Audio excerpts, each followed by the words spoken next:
But I think the development of full artificial intelligence will spell the end of the human race. It's a flying object, and we don't know what it is. I would hope somebody is checking it out. It was a rocket or whatever, but incredibly fast, opposite direction. It was too fast to be an airplane. I'm glad the Pentagon is looking at this, because if it poses a threat, I want them on top of it. Well, the craft generates its own gravitational field. You said there's lights in the sky? The internet has become the command center for criminals and terrorists. 911, what's your emergency? I need help, please help me! Aliens won't let it happen. That's what we're instructed to say. Roswell, Area 51. Alien kept deep under the ground. 1, 0,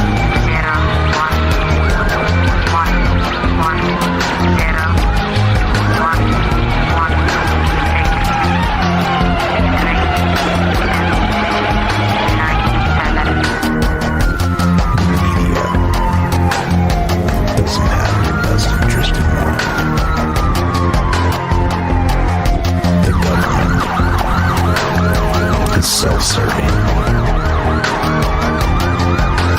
You're here for a reason. You're listening to Troubled Minds Radio.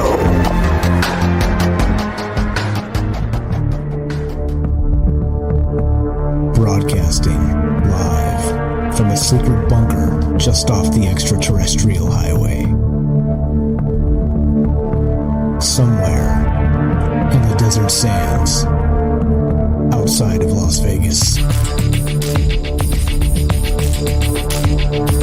From somewhere in space-time, loosely labeled Generation X on planet Earth.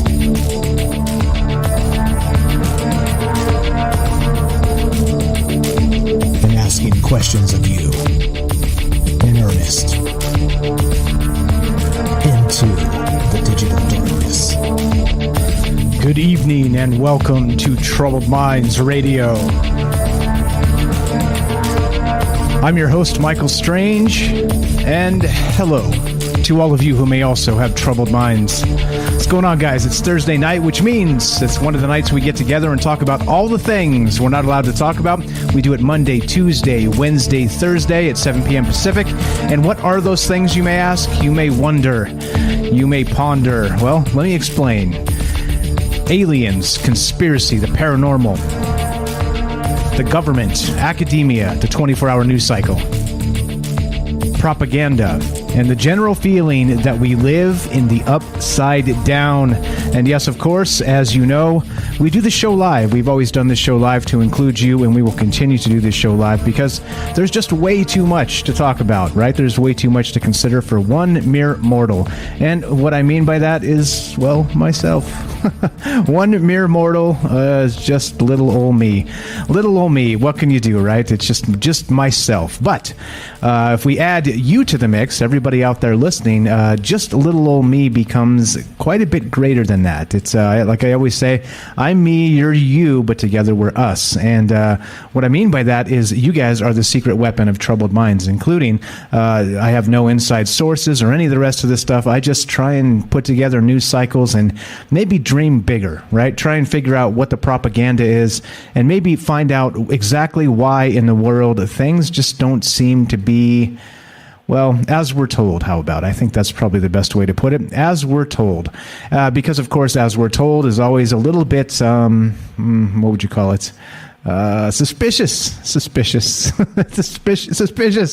If you listen to the news at all or look at news cycles or just, casually browse the news on your phone or whatever, it only takes a cursory amount of like paying attention, just a smidgen of paying attention to realize something isn't right. There's something not right in this world, and I like to call it living in the upside down, and we're all part of that, and it's unfortunate, but we are, and so that's what we do. We get together and talk about this. Like I said, there's only one of me, but together there's a lot of us, and we can kind of put our heads together and come up with the ideas, the possibilities, again. And there's a few things about this show and about myself is I don't like to limit anything, meaning conversation-wise, idea-wise.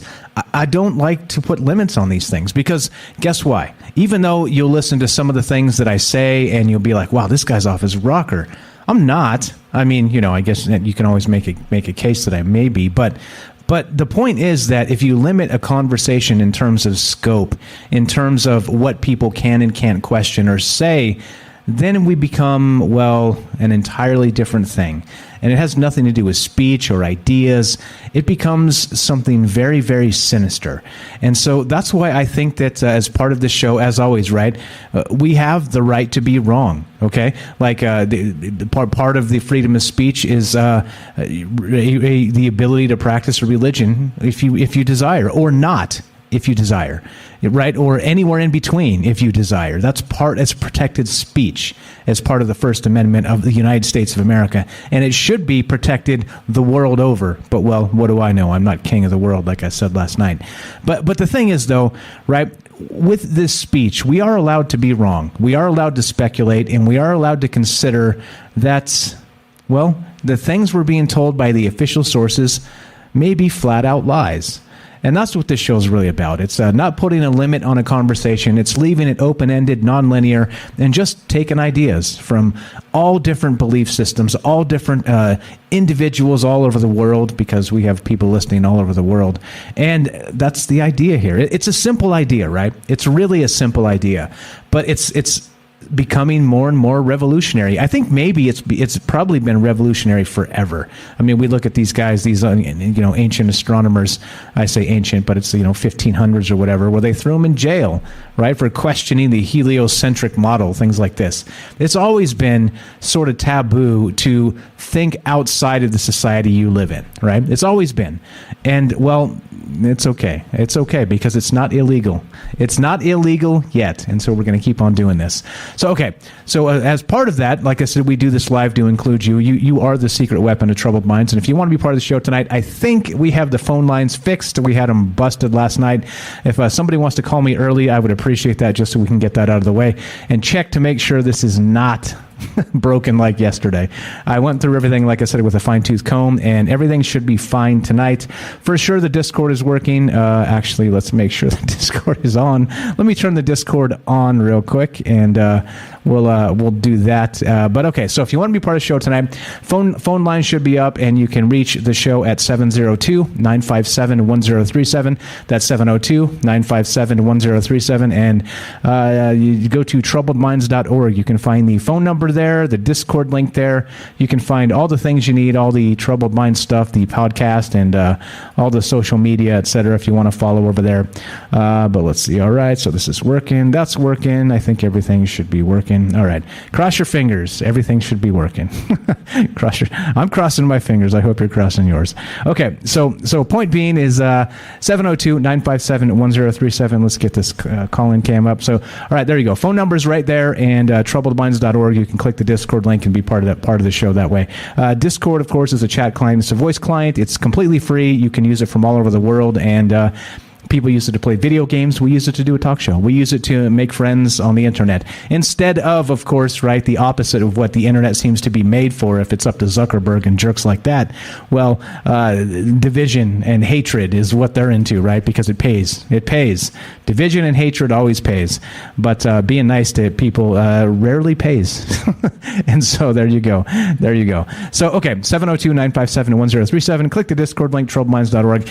We are also streaming on and reading all the chat on Rockfin, YouTube, D Live, and Twitter, and we're broadcasting live on the Fringe FM. So please join the Fringe Discord as well. I'm watching that as we go tonight. Oh, oops, I didn't actually send out the notification to them. I'll do that now. But okay, so anyway, point being is part of the transparency process. I love to share my sources because a lot of times people tend to think I'm out there. Right? And that's okay because, like I said, it's part of being the target here.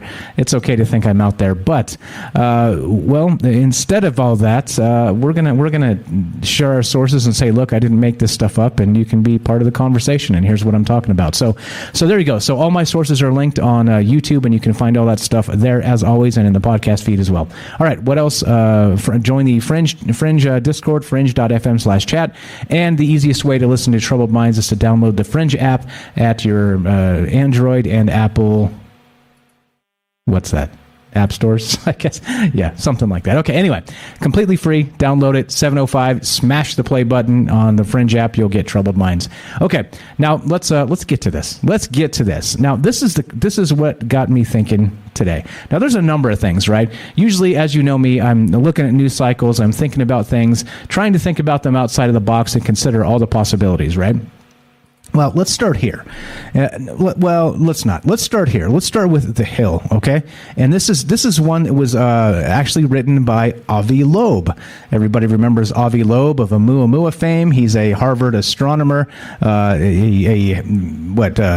tops of the Harvard astronomer food chain, and he's written some pretty spicy stuff about aliens, about Oumuamua being possibly a light sail, and some of these other things, right? So the cool thing about that is that it's good that we get academics that are willing to sort of think outside that proverbial box, right? Because if you don't have academics thinking outside of their echo chambers, then what is it? It's just propaganda, isn't it? That's really all it is, and that's unfortunate, but that's the way it goes. And at least he's one that's willing to, and he gets a lot of flack for it, of course, because if somebody is a free thinker and wants to consider that there may be aliens out there, well, then they think you're nuts, right? And you get all the Twitterati and all the people just smashing the keyboard keys, the keyboard warriors trying to tell him he's crazy, etc., so on. But anyway, so this is from, again, The Hill, and it was written by Avi Loeb of Harvard fame. And the headline is this. This is pretty wild. Virtual realities may solve Fermi's paradox about extraterrestrials. All right, and so that's fine. That's cool to me. I was like, hey, this is kind of an interesting article, and I read through it, and it's not very compelling. It seems like the actual title isn't really it's kind of like he meandered a little bit and kind of never got there. It was weird. So he talks about virtual realities and geocentrism and all the rest of this stuff, but I don't know about he ever got to what the title of the article suggests about extraterrestrials and Fermi's paradox and virtual realities. But that's okay, because it didn't lead me there, right, to hit what the actual title was. I would have rewritten this title, but in any case, it starts like this. And of course, we're talking metaverse, right? The development of the metaverse venture on 3D virtual worlds may solve Fermi's paradox about extraterrestrials. The answer to Fermi's 70-year-old question, where is everybody, might be they are hooked to virtual reality goggles and do not engage in the actual universe that the rest of us share. All right? So there you go. That's like the best part of the rest of this, and it kind of just meanders from there, and you'll see what I mean. But this top part, the top part of this article, it meanders in a very good way, and you'll see what I mean. So it says, in his science fiction book Childhood's End, which we're going to get to, Arthur C. Clarke already forecasted virtual avatars as early as 1953. All right, and this is a passage from that book, and I'm going to read it, quote straight from this article, again written by Avi Loeb, and he's quoting Arthur C. Clarke from Childhood's End in 1953. Listen to this. First sound, then color, then stereoscopy, then cinerama had made the old moving pictures more and more like reality itself. Where was the end of the story? Surely the final stage would be reached when the audience forgot it was an audience and became part of the action. To achieve this would involve stimulation of all the senses and perhaps hypnosis as well. But many believed it to be practical. When the goal was attained, there would be an enormous enrichment of human experience. A man could become, for a while at least, any other person and could take part in any conceivable any conceivable adventure, real or imaginary. All right? This continues. He could even be a plant or an animal if it proved possible to capture and record the sense impressions of other living creatures. And when the program was over, he would have acquired a memory as vivid as any experience in his actual life. Indeed, indistinguishable from reality itself. Now, that in particular is pretty deep, but again, that's not Avi Loeb, that's Arthur C. Clarke from a book written in 1953 called Childhood's End. And so the good thing is I found this article. Like I said, it's a pretty wild notion to start, but we've talked a lot about virtual reality, VR existence. We've talked a lot about maybe living in an actual matrix and how this Philip K. Dick and the divine programmer and the dark counter player, we've talked a lot about this kind of recently because of what the release of Matrix Revolutions came out in December 22nd. So I was kind of burnt out of that type of discussion. But then I started digging into what this actual book, Childhood's End, was about by Arthur C. Clarke, and this gets wild. This gets like super WTF, all right? And this is what we're talking about tonight. So Arthur C. Clarke, Childhood's End, and again, so it started here. It started with Avi Loeb, and he, I think this is fine. And it's good that he's writing these things, that we get academics that are unafraid to kind of step outside the box, right? And so he's doing that. So kudos, bravo to Avi Loeb. All right, but this gets even more strange, all right? Because, well, not just talking about VR, like a VR reality, like Avi Loeb is describing. Then I ran into this, okay? And there were a couple articles I was kicking around to start with tonight, but I thought we'd do both because they both sort of make sense. So let's go to this. This is scinews.com, and this is wild, all right? We're going to get to it. We're going to get to where there's a point to this, I promise you. Astronomers find a primordial stellar stream in Milky Way's halo. All right. Now, what does that mean? Let's read just a little bit of this. The C19 stellar stream stretches across an impressive expanse of the night sky, roughly 30 times the width of the full moon, although it isn't visible to the naked eye. Its orbit extends about 20,000 light years from the galactic center at its closest approach and roughly 90,000 light years at its farthest. Quote, most of the stars in our neighborhood, such as the sun, were formed in our galaxy. However, a tiny fraction of the stars and star clusters in the Milky Way, which can be found in its surroundings, were brought here in smaller galaxies, said Dr. Joné González, an astronomer at the Institut de Astrofísica de Canarias. There you go. C19 was probably introduced into the galaxy this way, but has been losing its stars in its orbit around the galaxy as a result of tidal attractions, leaving a celestial footprint of stars. Now, okay. A primordial stellar stream in Milky Way's halo. Primordial stellar stream. Now, what could this be? What could this mean?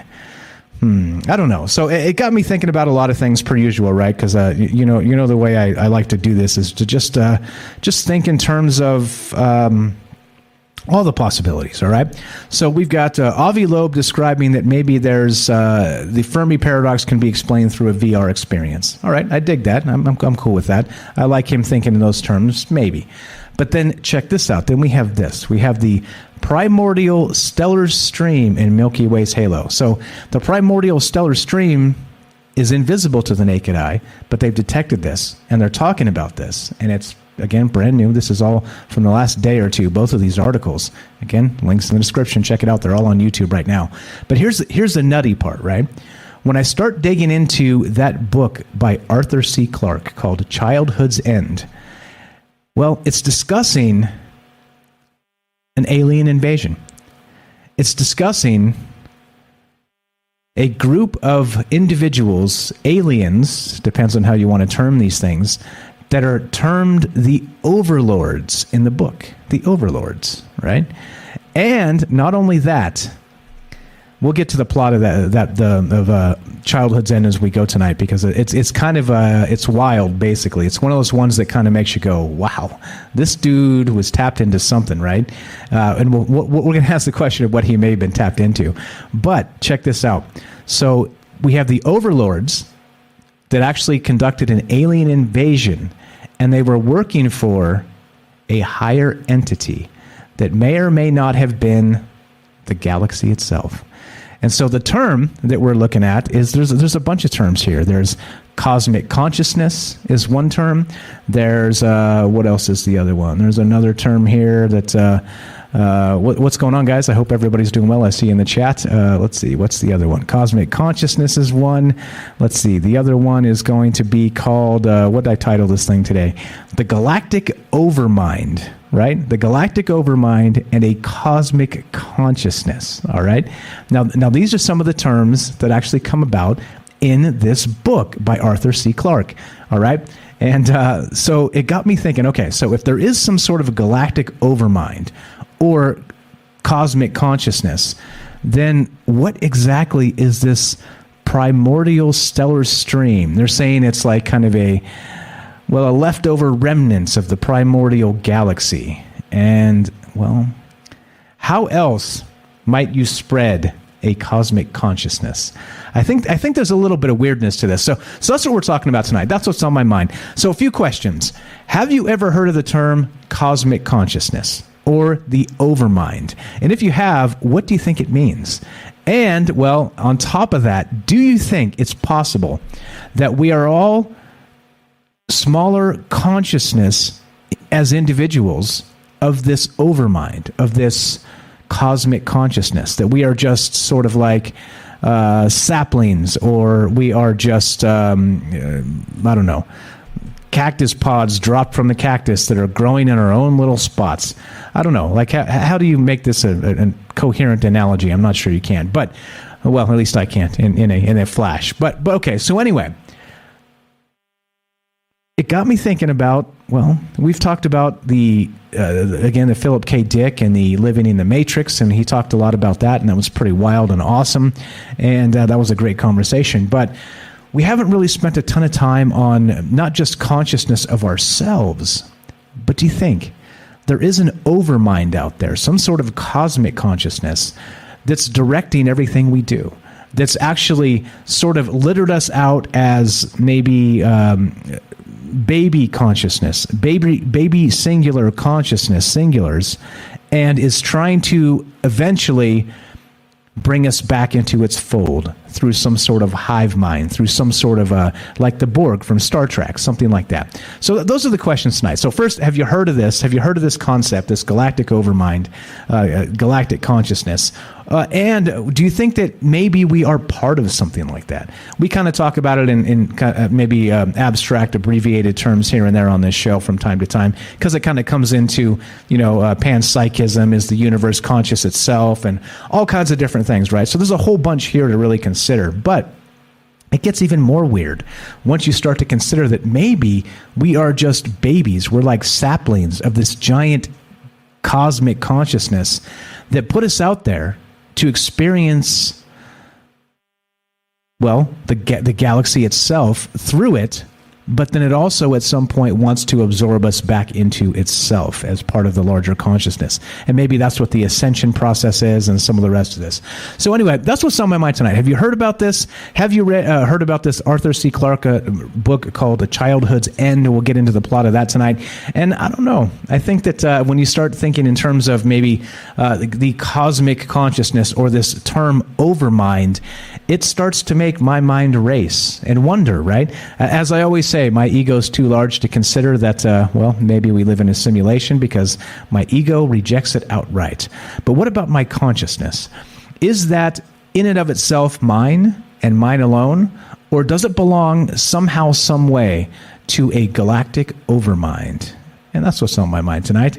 Just casual thoughts on a Thursday for Troubled Minds Radio, as we do. And of course, love to hear from you. As always, the way this works is you are the secret weapon. Love to hear your thoughts. Do you think this is possible? We're going to get into some of this. We're going to talk about Walt Whitman tonight. We're going to talk about Arthur C. Clarke. We're going to talk about what the galactic overmind means. Well, hope you're digging it already. If you want to be part of the show, 702-957-1037. That's 702-957-1037. This is Troubled Minds. I'm Michael Strange. Don't go anywhere. More Galactic Consciousness, the Overmind, Walt Whitman, and you when we return. Be right back.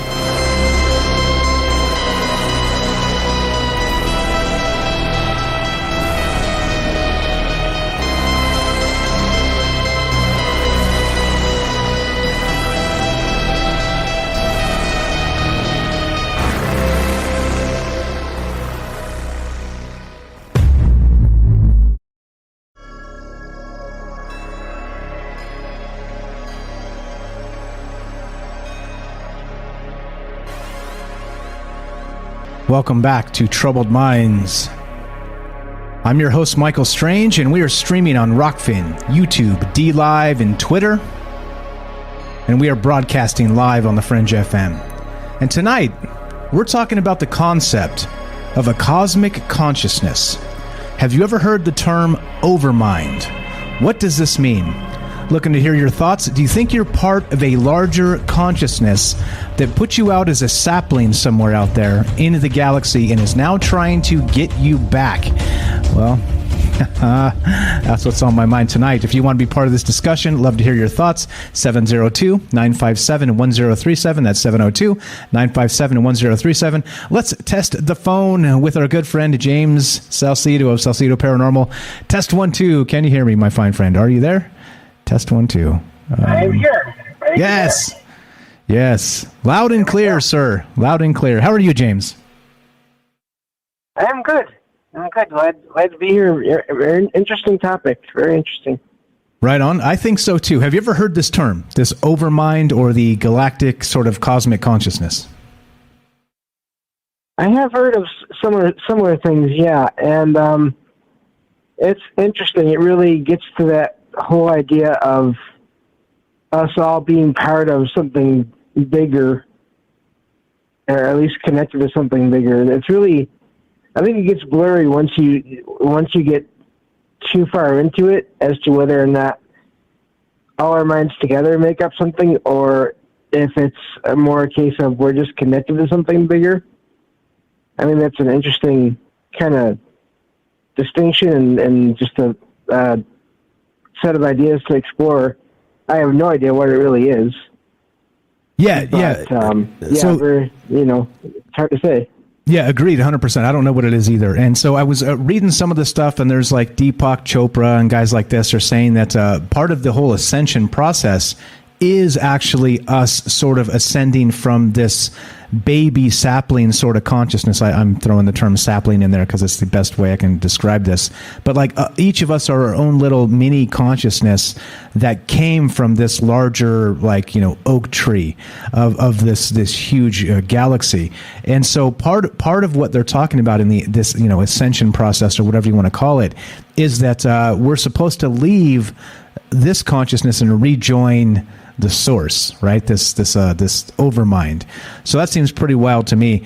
And here's the thing too. So first, what's your thought on that?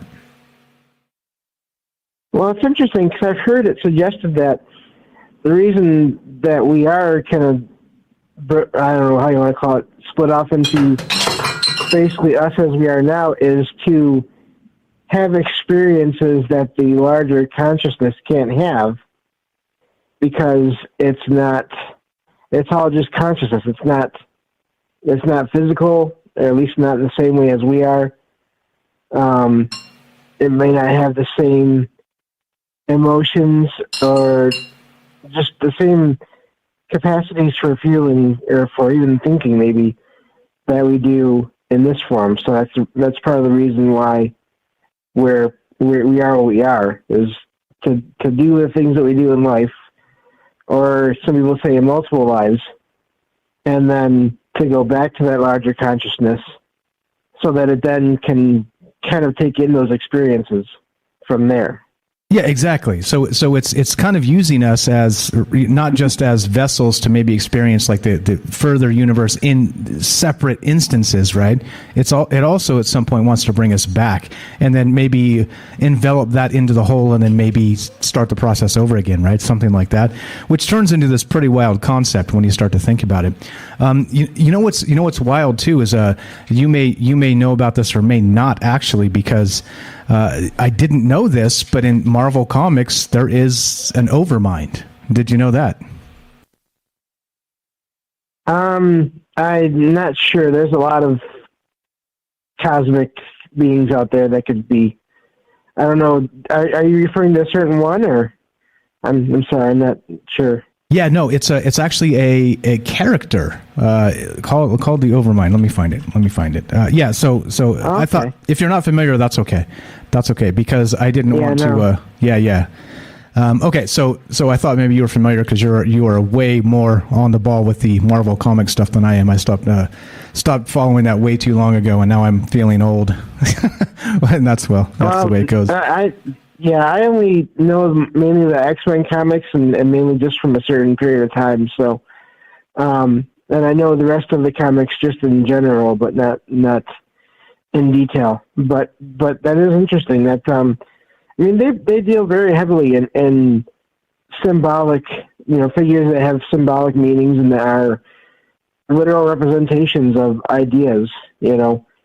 There are beings, I believe it's in Marvel, that are, like, there's one that's known as eternity. There are different beings that are, look at death from Marvel, So there are beings that are basically the embodiment of an idea. So that doesn't surprise me that there is one for that there as well. Yeah, pretty wild stuff. And then how about this other thing, this Arthur C. Clarke, The Childhood's End? You ever read that? I know you're a sci-fi reader as well. Yeah, I have not read that. I need to get into his books more. I wasn't into them as a kid, and only recently kind of learned of him more, and haven't gotten into his books yet. But I mean, I know he's one of the biggest names in sci-fi, So definitely. Okay, so we'll get into that plot. It's pretty extreme and out there. It's one of those ones that makes you go, huh. It's kind of like he reminds me of with his concept, sort of like Philip K. Dick. It's almost like, or even maybe like Nikola Tesla, in that maybe he was tapped into something sort of greater than himself somehow, and he was trying to describe it through this fiction. Pretty good stuff. Amazing as always, James. You're the best. Go ahead. I was just going to say, I do think that that's something that all writers can and maybe even do somehow manage to do sometimes, is to tap into something other than themselves. I think some writers do it more often than others, maybe, possibly. But I definitely believe that's a thing, because I've been writing since I was a kid, and every once in a while when I'm writing a scene, it just flows, and I'm barely even aware of being here or typing it. So, like maybe you are channeling something like that. Yeah. Yep. So it doesn't surprise me, especially someone that's considered a great like him in the field. That doesn't surprise me. Gotcha. Yeah. And I don't know. I'm not sure if I've never been lucky enough to maybe channel that sort of creativity, but it's out there. It's out there for sure. So okay. So I appreciate it. Thanks you for jumping in early and testing the phone line. As you know, James was nice enough to offer earlier to help test it, but I myself ran out of time because there's always 10 things to do, or 100 things to do. It seems like, as like time's racing down to 7 p.m. and I got to put things together, and the pressure, James, I tell you what. But I appreciate you volunteering and then calling in and making sure the phone line works. Thank you so much. James here is a longtime friend of the show, a very good friend of mine. He's got a podcast. Give him some love. Check it out. It's called Salcedo Paranormal. You could find the link in the description below. And he does paranormal stuff 5 days a week, 5 nights a week. So great stuff. Thank you, James. I appreciate you calling in. Thanks for your amazing takes. Great as always. Oh, thank you. Have a good night. Thanks a lot. You too. Talk to you soon. Catch you later on this evening in the after gig. Oh, yeah. I see you then. All right. Good stuff, James. Appreciate that. All right. So the phone line, it does work. Thank you to James for being the guinea pig to test it out and make sure. You can only do so much testing before you have the live situation. But okay. So the phone line does work. So what we're talking about tonight again is this cosmic consciousness. All right. Do you think this exists? Again, like in science, consciousness itself is still one of those sort of conundrums, right? They want to describe it as, maybe religious types would describe consciousness as a soul. Other science would describe it as just, you're lucky mud trying to make sense of the world around you, and that's not a soul. It's just you fooling yourself into thinking you have a soul. There's a whole lot just in that conversation alone. But then when you start thinking in terms of, okay, well, the consciousness itself, whatever this is, if you think of it in larger terms, is it connected to maybe a larger galaxy? Maybe the galaxy as a whole, and we're sort of like baby consciousness just littered out all over the galaxy, for it to learn and then at some point adopt us back into itself and take all of those learnings and then recycle them further out, right? And do it all again. Again, that cycle of creation, we've talked about that quite a lot on this show.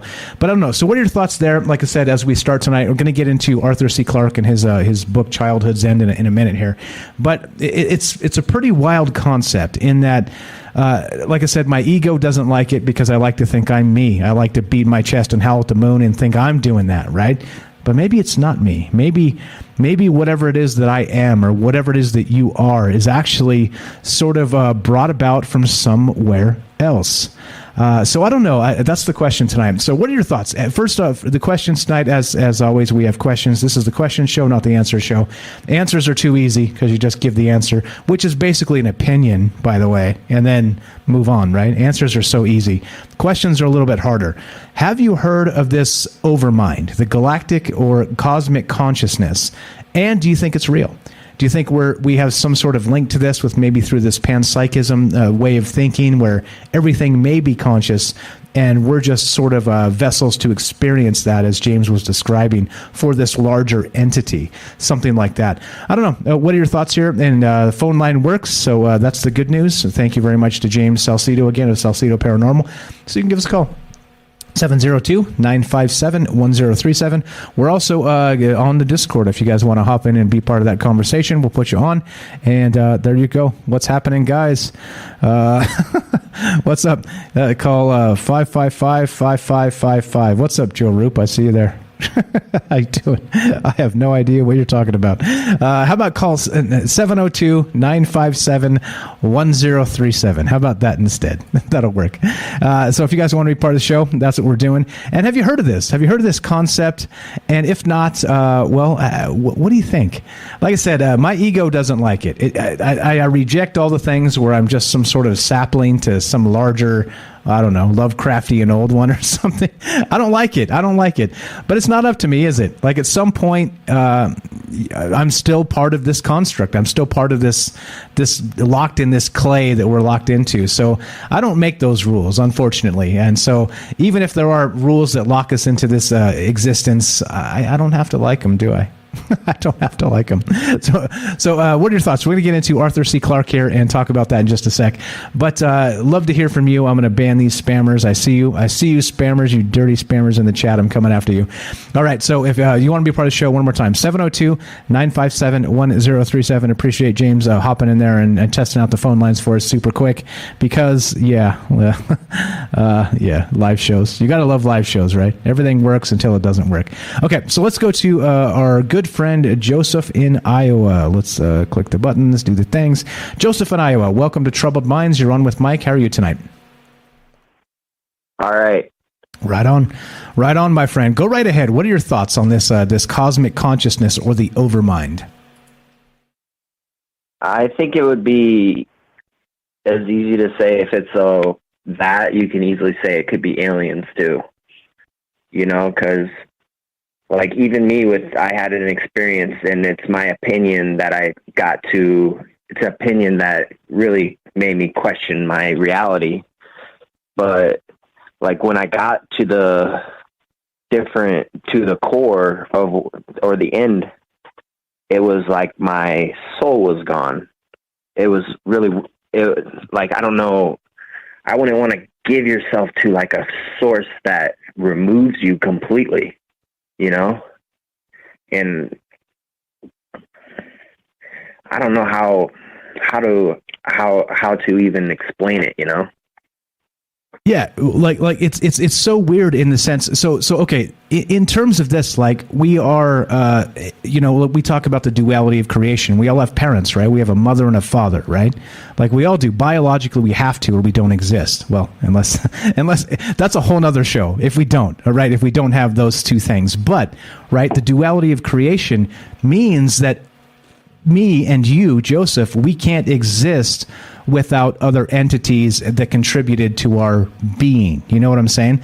So like in that sense, to me, that's more like I can be okay with that, right? But once you start to say that all of it, our parents, our grandparents, the great-grand, all the way back to the beginning of everything is basically some sort of, well, like a concocted reality by some Lovecraftian old one, right? For lack of a better term. Like, what is a cosmic consciousness? And that's the weird part. So if we're little babies of that thing, and we all are, and that, like you said, that would include aliens, not just maybe ourselves. So we could say that the cosmic consciousness itself is maybe some sort of super evolved alien race. That's one way to look at it. Or secondary is that the alien race out there that's flying around in flying saucers or whatever, however you want to quantify that, is actually also part of that same cosmic consciousness, the Overmind. So we're like, cosmic brothers and sisters. You know what I'm saying? I don't know. Thoughts there? I think like there's different. I think there's different like vibrations throughout the galaxy and stuff. So I picture an alien as something that's running an alien, unnatural vibration through space, keeping, maybe it's, I don't know, like it's running its own frequency of consciousness, like almost like an AI of some sort. Yeah, and so I think there's a lot of facets here. So consciousness could be a lot of things, and it could be some sort of large AI. So back to that whole simulation hypothesis, right? So maybe I don't know. Like, have you ever had like James was describing, or like I was describing with Arthur C. Clarke? Ever had like a moment of inspiration where you didn't even know where it came from? It just kind of came from somewhere. Do you think maybe this is what we're experiencing by tapping into this thing, being inspired by other places in the galaxy? You know what I mean? That maybe we can't experience directly, but by being tapped into this larger consciousness, that's where this comes from? Like inspiration, you're talking about like different, like motivation and all the things come from, I don't know. Yeah, creativity, whatever you want to call it. I definitely think you can tap into your mind a lot. Definitely. I mean, I have bursts every morning, and I think that's part of the reason why, like, one of my problems, like, I really can't, like, since a little kid, I had a lot of energy, but like, I have 2 LLCs and all that, but I'm not sure. Like tapping, like I feel like I use the tools that are given to me like through reality that's here, like on Earth. And then there's like, I don't know. I'm just rambling, man. That's okay. Welcome to my world, bro. You're in the right place. You were totally in the right place. This is a talk show. That's cool. So I don't know if you got to give it like a thumbs up or a thumbs down just on the idea of some sort of galactic or cosmic consciousness. What would you say? I'd say yeah, and like there's definitely something going on like out there, you know. It's really hard to say what it is, but it's like a spiritual thing. I don't know. All good. And it's and when you start thinking in terms of I think ignorance is bliss, really. I like to talk about it, my experience, but really when it comes down to it, I don't want to put myself into overthinking on something that I already know is going to be too far out there. We got all these religions and all this conspiracy stuff. It's like obvious that really no one knows exactly what's going on until they know exactly what's going on. Right. And but that's okay, right? That's part of like not just the discovery process of ourselves, but like the discovery process of where we fit in the universe. That stuff is okay, right? Like it's not. I know sometimes it's uncomfortable, but it's not. It's something everybody experiences, right? And I think that's part of the thing. Is I think most people think that's not the case, but I mean that's part of the strife of being a human being. It's like we're all going through this. Whatever this is, we're all going through it. So it's not. This is not something new. It's just right. It's what makes us feel uneasy. There are big concepts here that are possibly at play, And so how do we define them for ourselves, and where do we fit into that puzzle? It's a lot, man. It's a lot. So I get it. I understand where you're coming from there. But I love thinking about it. I hope you do as well. Yeah.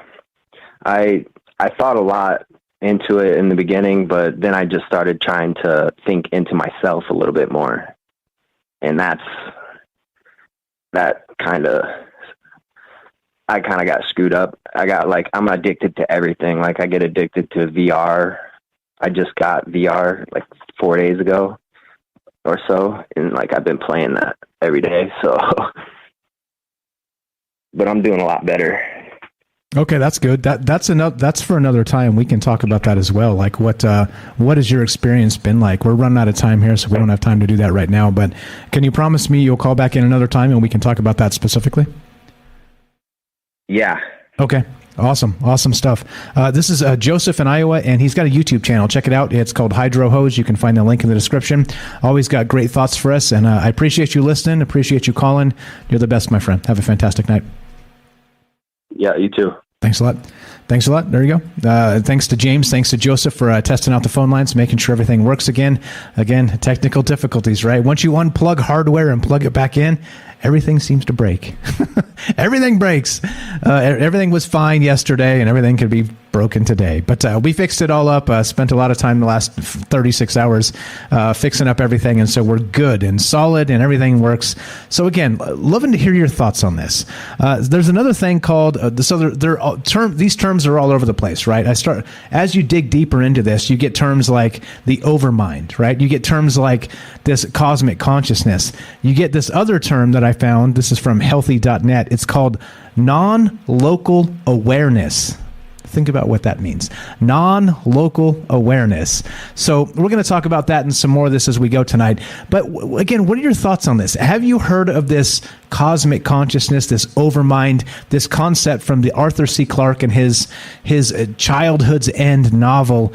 Well, it gets even more weird, because not just this overmind situation with like a cosmic consciousness, in that book itself, there's a sort of individual race that's working for them in sort of that alien capacity, like Joseph was describing there. This could be alien.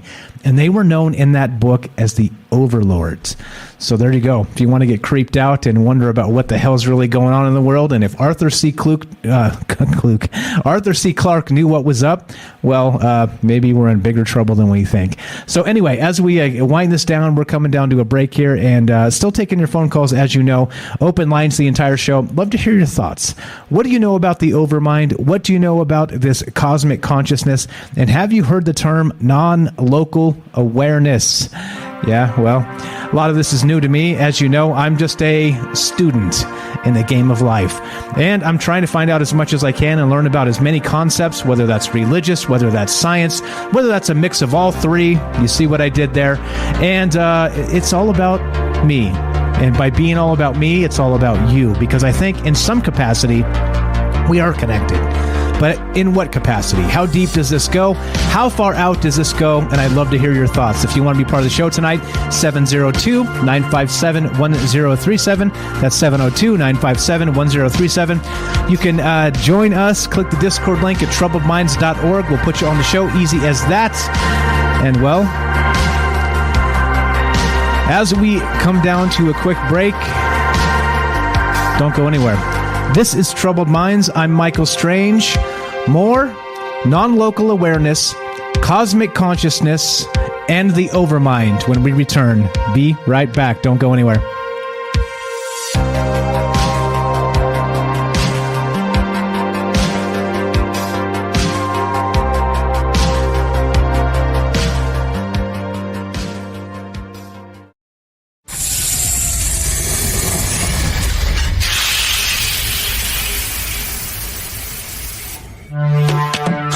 We are talking about the alien abduction phenomenon. The aliens are looking through your eyes and they're accessing your optic nerve. I'm doing that. And through that optic nerve, they're transferring to your brain. People are random images.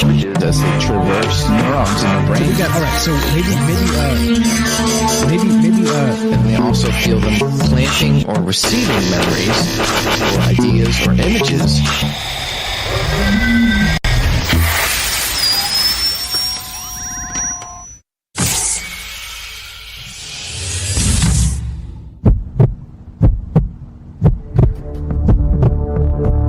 Broadcasting live from a secret bunker just off the extraterrestrial highway. Somewhere in the desert sands outside of Las Vegas. From somewhere in space-time, loosely labeled Generation X on planet Earth.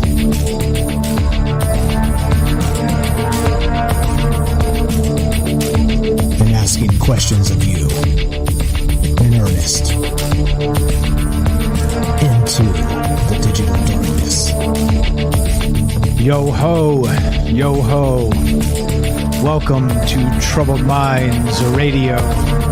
I'm your host, Michael Strange, and we are streaming on Rockfin, YouTube, D-Live, and Twitter, and we are broadcasting live on the Fringe FM. And we're taking your phone calls tonight, of course, as we talk about all the things we're not allowed to talk about. You know what those things are. We do it Monday through Thursday, 7 p.m. Pacific, and those things are aliens, conspiracy, the paranormal, the government, academia, the 24-hour news cycle, propaganda, and the general feeling that we live in the upside down. And tonight, we're talking about Arthur C. Clarke. We're talking about Walt Whitman. We're talking about what they may have in common, which, of course, may be something known as the cosmic consciousness. Yeah, that's right. The cosmic consciousness. Have you ever heard the term overmind? And what does it mean? Does it connect all of us together? Is it like the Force from Star Wars, right? It binds the galaxy together. It flows through us. Are we all connected, right? This idea of this sort of, it's so strange when you think in terms of maybe science, or you think in terms of religion, or how they the world seems to try and put them at odds with each other. But I don't see it that way. I see it as, religion a long time ago, and still is in maybe even ahead of science in some capacities, that they consider these larger concepts, that science is, it's great, it's fantastic, but I just don't think the two are as opposite as people like to frame them to be. I think that there's a pretty common theme and narrative there when you tie these things together and start considering not just what's happening with us and this lucky clay as we've been known through the Darwinian process, right? We used to be a primordial soup of lucky mud, and now we're like some golem walking around with, well, what inside of us? What is that exactly inside of us, right? Interesting. Curiouser and curiouser. So the concept of consciousness just as an individual is fascinating in and of itself. But then once you take it up a notch or two and wonder if there are larger versions of maybe a cosmic consciousness, or this idea of the overmind, that is not just, maybe we talked about like that, psychic space octopus on a show a while back, which seemed ridiculous, but it was sort of a similar concept in that maybe the universe was seeding alien life, or at least by galaxy, into all of its tentacle arms.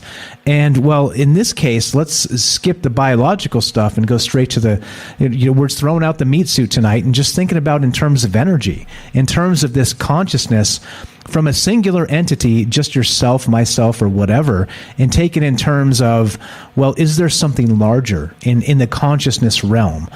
Do we, people talk about what happens when we die and things like this. Well, do we dip back into this overmind, this maybe cosmic consciousness that is, trying to not only birth us and give us our own experiences, but then also at some point get us back into the fold so they can learn from what we learned as individuals. And well, then we see some sort of cosmic evolution then, don't we? So I don't know, pretty wild thoughts here, but we'll get to Arthur C. Clarke and Walt Whitman in a sec here. But basically, the idea is this. And so just before we get into the rest of this, we're streaming, of course. I said Rockfin, YouTube, D Live, and Twitter. We're broadcasting live on the Fringe FM. If you want to be part of the show tonight, love to hear your thoughts. Great calls so far from James and Joseph. Phone line is back up and working, and you can reach Troubled Minds at 702-957-1037. That's 702-957-1037. You can click the Discord link at troubledminds.org. We'll put you on the show. Also, please join the Fringe Discord at fringe.fm/chat. That will give you a direct invite. I'm watching all the chats, trying to keep up with everything with my octopus arms, octopus eyes, as I say. I promise I'm human. I promise I'm human.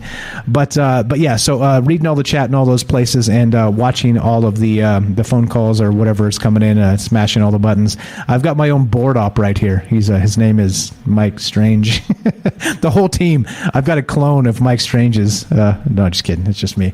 But okay, so that's what we're doing tonight. You can also download the Fringe FM app at your favorite app store. That'd be Apple or also Android. It's completely free, and it's the best way to listen to Troubled Minds and all the additional great programming that Fringe has to offer. By the way, Fringe is, there's a thing going on. And typically, most nights, we've got 6 hours of live radio from 7 p.m. all the way to 1 a.m. Pacific time. And it goes Michael Strange here, Troubled Minds. We go Joe Roop after that, Lighting the Void, and then Ryan Gable with The Secret Teachings. It's a banger lineup, and if you couldn't do better for a solid 6 hours of radio. So if you don't have the Fringe app, please check it out. Completely free. Smash the button. Smash the play button. It'll get you on what's going on with us. Okay. So let's do it. Let's get back to this. Now, this gets wild, all right? So let's go to this. So we're talking in terms of this idea of non-local awareness, okay? We're talking in terms of this overmind or this cosmic consciousness, okay? And the idea that I got it from was, again, from this Avi Loeb article written by The Hill, actually contributed by Avi Loeb to The Hill. And it's pretty hot the way this starts out. He's talking about the metaverse and how it can possibly explain the Fermi paradox, and that why we don't see aliens easily is because we or them or both are in some sort of VR experience, which is our reality, okay? So there's that. But then there's an additional on top of that where he starts talking about this idea from the science fiction book Childhood's End by Arthur C. Clarke. And he's saying that Arthur C. Clarke predicted in 1953 in this novel that the VR experience was coming. And it's pretty chilling when you think in terms of Joseph just called in. He said he's addicted to VR. It's like this is happening already, right? Like it's kind of tapping into us. So what if we're already addicted to VR in this reality, and we just don't even know it, right? Pretty wild stuff. But here we go. So this is from Childhood's End, and we'll get to the plot on this, which is absolutely insane. But it starts like this, and this is what Avi Loeb cited, and this is pretty amazing. 1953, this was written. First sound, then color, then stereoscopy, then cinerama had made the old moving pictures more and more like reality itself. Where was the end of the story? Surely the final stage would be reached when the audience forgot it was an audience and became part of the action. To achieve this would involve stimulation of all the senses and perhaps hypnosis as well. Interesting thought there. But many believed it to be practical. When the goal was attained, there would be an enormous enrichment of human experience. A man could become, for a while at least, any other person and could take part in any conceivable adventure, real or imaginary. He could even be a plant or an animal if it proved possible to capture and record the sense impressions of the other living creatures. And when the program was over, he would have acquired a memory as vivid as any experience in his actual life. Indeed, indistinguishable from reality itself. And this right here is what caught my attention. I was like, okay, this sounds pretty wild. What was Arthur C. Clarke onto in this Childhood's End in 1953? And you'll never believe this. You'll never believe this. This gets wild, right? Here you go. Plot synopsis. The Childhood's End is a 1953 science fiction novel by British author Arthur C. Clarke. The story follows the peaceful alien invasion of Earth by the mysterious overlords, whose arrival begins decades of apparent utopia under indirect alien rule at the cost of human identity and culture. Right? This is from Wikipedia, of course, the Ministry of Truth. Clarke's idea for the book began with his short story, Guardian Angel, which he expanded into a novel in 1952, and several attempts to adapt the novel into a film or miniseries have been made with various levels of success. So basically, just a short nutshell version of this is we have a peaceful alien invasion. They show up to Earth, they take over, but they say, look, we're not going to do this the hard way. We're going to do this the easy way. We're going to take over administration. We're going to run things properly. You guys are just hating each other, starting wars, and it's horrific. We're going to fix this for you. They show up, and our benevolent aliens restructure the Earth, the world, and turn it into this utopia. All right? The term utopia, isn't it such a loaded term? Utopia. It's I'm sure it exists somewhere, right? Just maybe not in this universe. But anyway, I digress. So point is this, right? So these alien overlords start actually known as overlords. That's what they call these, whatever they are. They end up, well, of course, teaching children to be telepathic, to link into each other's minds directly, to be magical, to be all of these things that science says you cannot be. All right, so these aliens start teaching. Again, this is from 1953, Arthur C. Clarke, called Childhood's End. But it turns into, well, it's a benevolent takeover. And the overlords themselves are working for a larger entity known as the Overmind. And so the whole concept is that it may not be ascension and returning to the source that the consciousness of human beings end up as the result of this, as a maybe ascension process and becoming something, but instead they're being coerced and forced into returning to the source at the cost of humanity, at the cost of creation, at the cost of all the rest of this stuff, all the beautiful things that make people beautiful. All right. And so, well, there's your dystopia, right? Always utopia until they draw the curtain and you see the monster behind the curtain, and then things change, don't they? So look and hear your thoughts on this. What do you think about this idea of this cosmic consciousness, this non-local, what was that term? Non-local. Oh boy, so much here. Okay, the cosmic consciousness, the overmind. We'll go with that until I can remember the other term. The too many things going through my head all at once. But okay, so let's do it. We're still talking about this, thinking about this. If you want to be part of the show, love to hear your thoughts. 702-957-1037. That's 702-957-1037. And we'll put you on the show. Easy as this. Let's go to Jennifer in Missouri. Welcome to Troubled Minds. How are you, my friend? Hey, Mike. I could not resist on this one. It's I think it feels like, it's moving. It's a very moving topic. And it seems on the surface like it's just, like it's, like you can just take it as it is. It's this overmind idea. And I mean, when you really think about it, there's so much to it. Like when I think about the overmind itself and what it could be, you think of like every single individual person, you could start with that, and how they each have their own mind uniquely, and even though you could take, like, say, two children and give them the exact same experience, perhaps like in a laboratory or something, or in any type of environment where they have an identical sort of experience, something unusual about it is that each one will have a unique take on it. Like you can take 12 mice and the same thing will be true. They'll all have this, they'll appear to be identical, but they have a uniqueness about them and about their consciousness. And you can apply that across the spectrum into every single element, like whether it's just all of the elements of existence, whether it's phosphorus or hydrogen or anything like that, and they all have a unique way that they're interacting with the environment, it seems.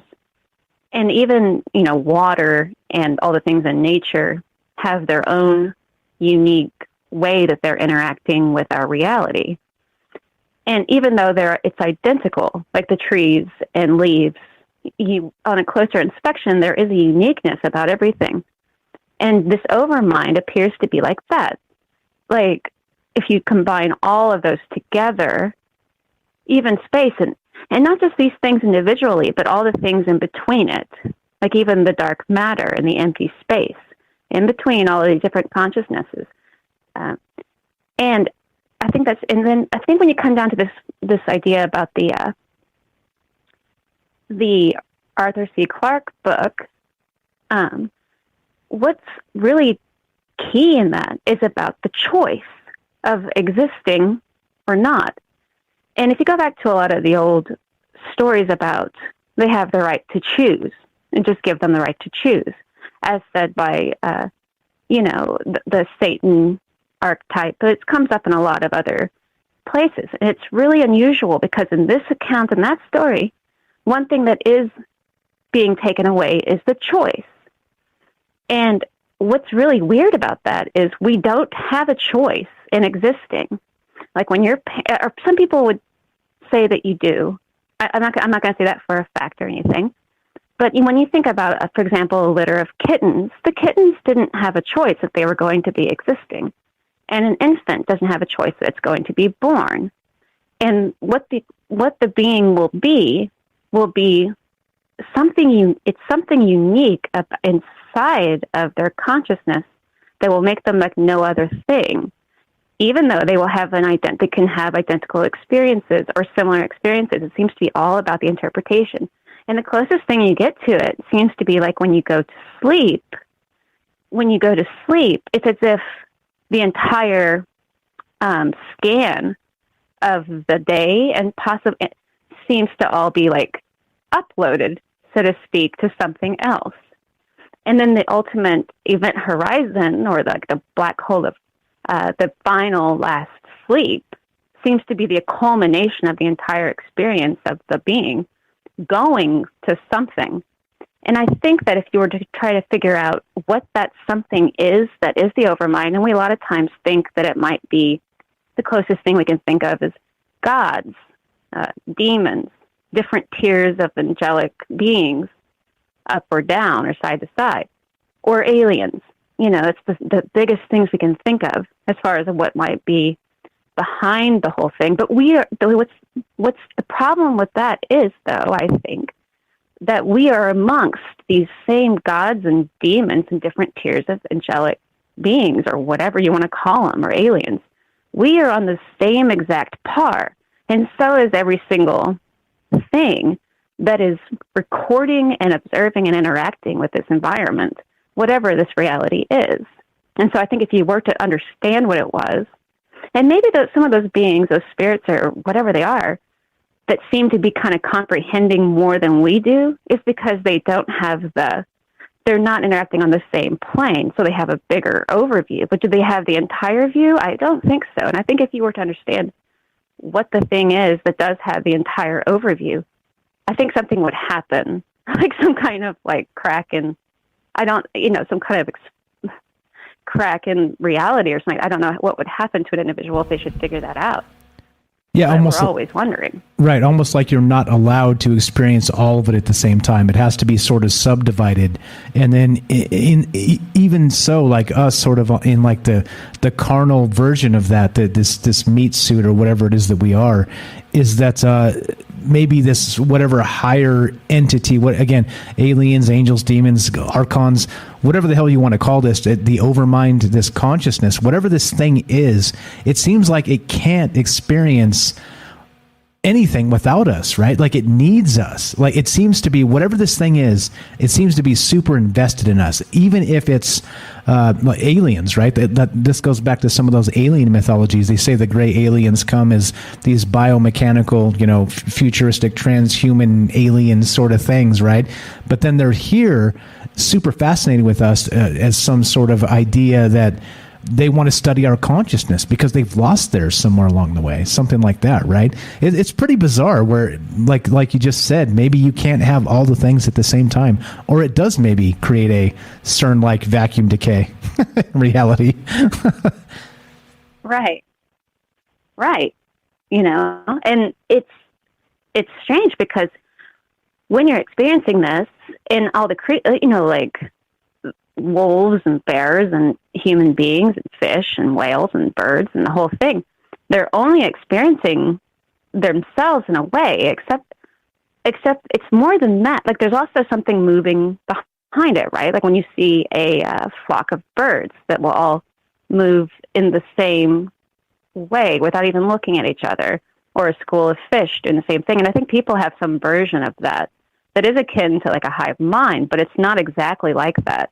Not exactly like that with people, but there is something kind of like it going on, it seems. You know, like how that with the imitation and so on and so forth. But it's like you can only see the experience from yourself, just like kind of like the demons or the God concepts. It's from its own unique perspective, and it's cause and it experiences through cause and effect. And what we're doing as far as trying to understand our environment is through empathy with each other, and then the cause and effects of things that are, and the reaction. And those things are, you know, and how unique that is. But as far as, the things, whatever this is that's behind it, I think that there are high entities and high beings of some kind that always seek to make the whole thing itself. But see, that's what's weird too. It externalizes itself. All the dictators do it. All the rulers do it. They don't internalize, they externalize. And they try to take the whole thing over, which is kind of what's going on in that book. It's like these beings couldn't be the thing. They can't be the thing because they are only externalizing. It's the influence upon everything else, outside of itself. There's something about that going on. I don't know what it is, but that internalizing or externalizing thing, because you see it with all any type of individual who reaches a very high level, they try to externalize onto everything else around them, themselves onto everything else around them, instead of the other way around. Because something would happen if it went the other way around. I think there'd be like an explosion or something, if something were to internalize rather than externalize. That, you know what I mean? Yeah, it's like the time-space continuum. You can time travel forward, they say, but you can't go backward or things start to break. Something like that. Yeah, something like that. Yeah, totally. Like totally. We are out of time, Jennifer. It's a really cool topic. Yeah, thank you. Always amazing insight from you. We're going to get to exactly what you described there at the end with some of these individuals, these special individuals that sort of externalize this stuff instead. We'll get to that in just a moment. But before we do that, Jennifer here has a YouTube channel. Amazing insight as always on pretty much whatever we're talking about. So, you can tell how brilliant she is. Give her a follow. Links in the description. It says follow Jennifer here. Thank you, Jennifer. Always a pleasure. You're the best. Appreciate the phone call. Stay warm. Thank you, Mike. We'll talk to you soon. Have a great night. We'll talk to you soon. Thanks. All right. That's it. Simple as that. 702-957-1037. Give us a call and give us your thoughts. Have you heard of the Overmind? What do you think about a cosmic consciousness? Do you think there's something nefarious to this or not? This is Troubled Minds. I'm Michael Strange. Don't go anywhere. More? Well, the rest of this when we return. Be right back.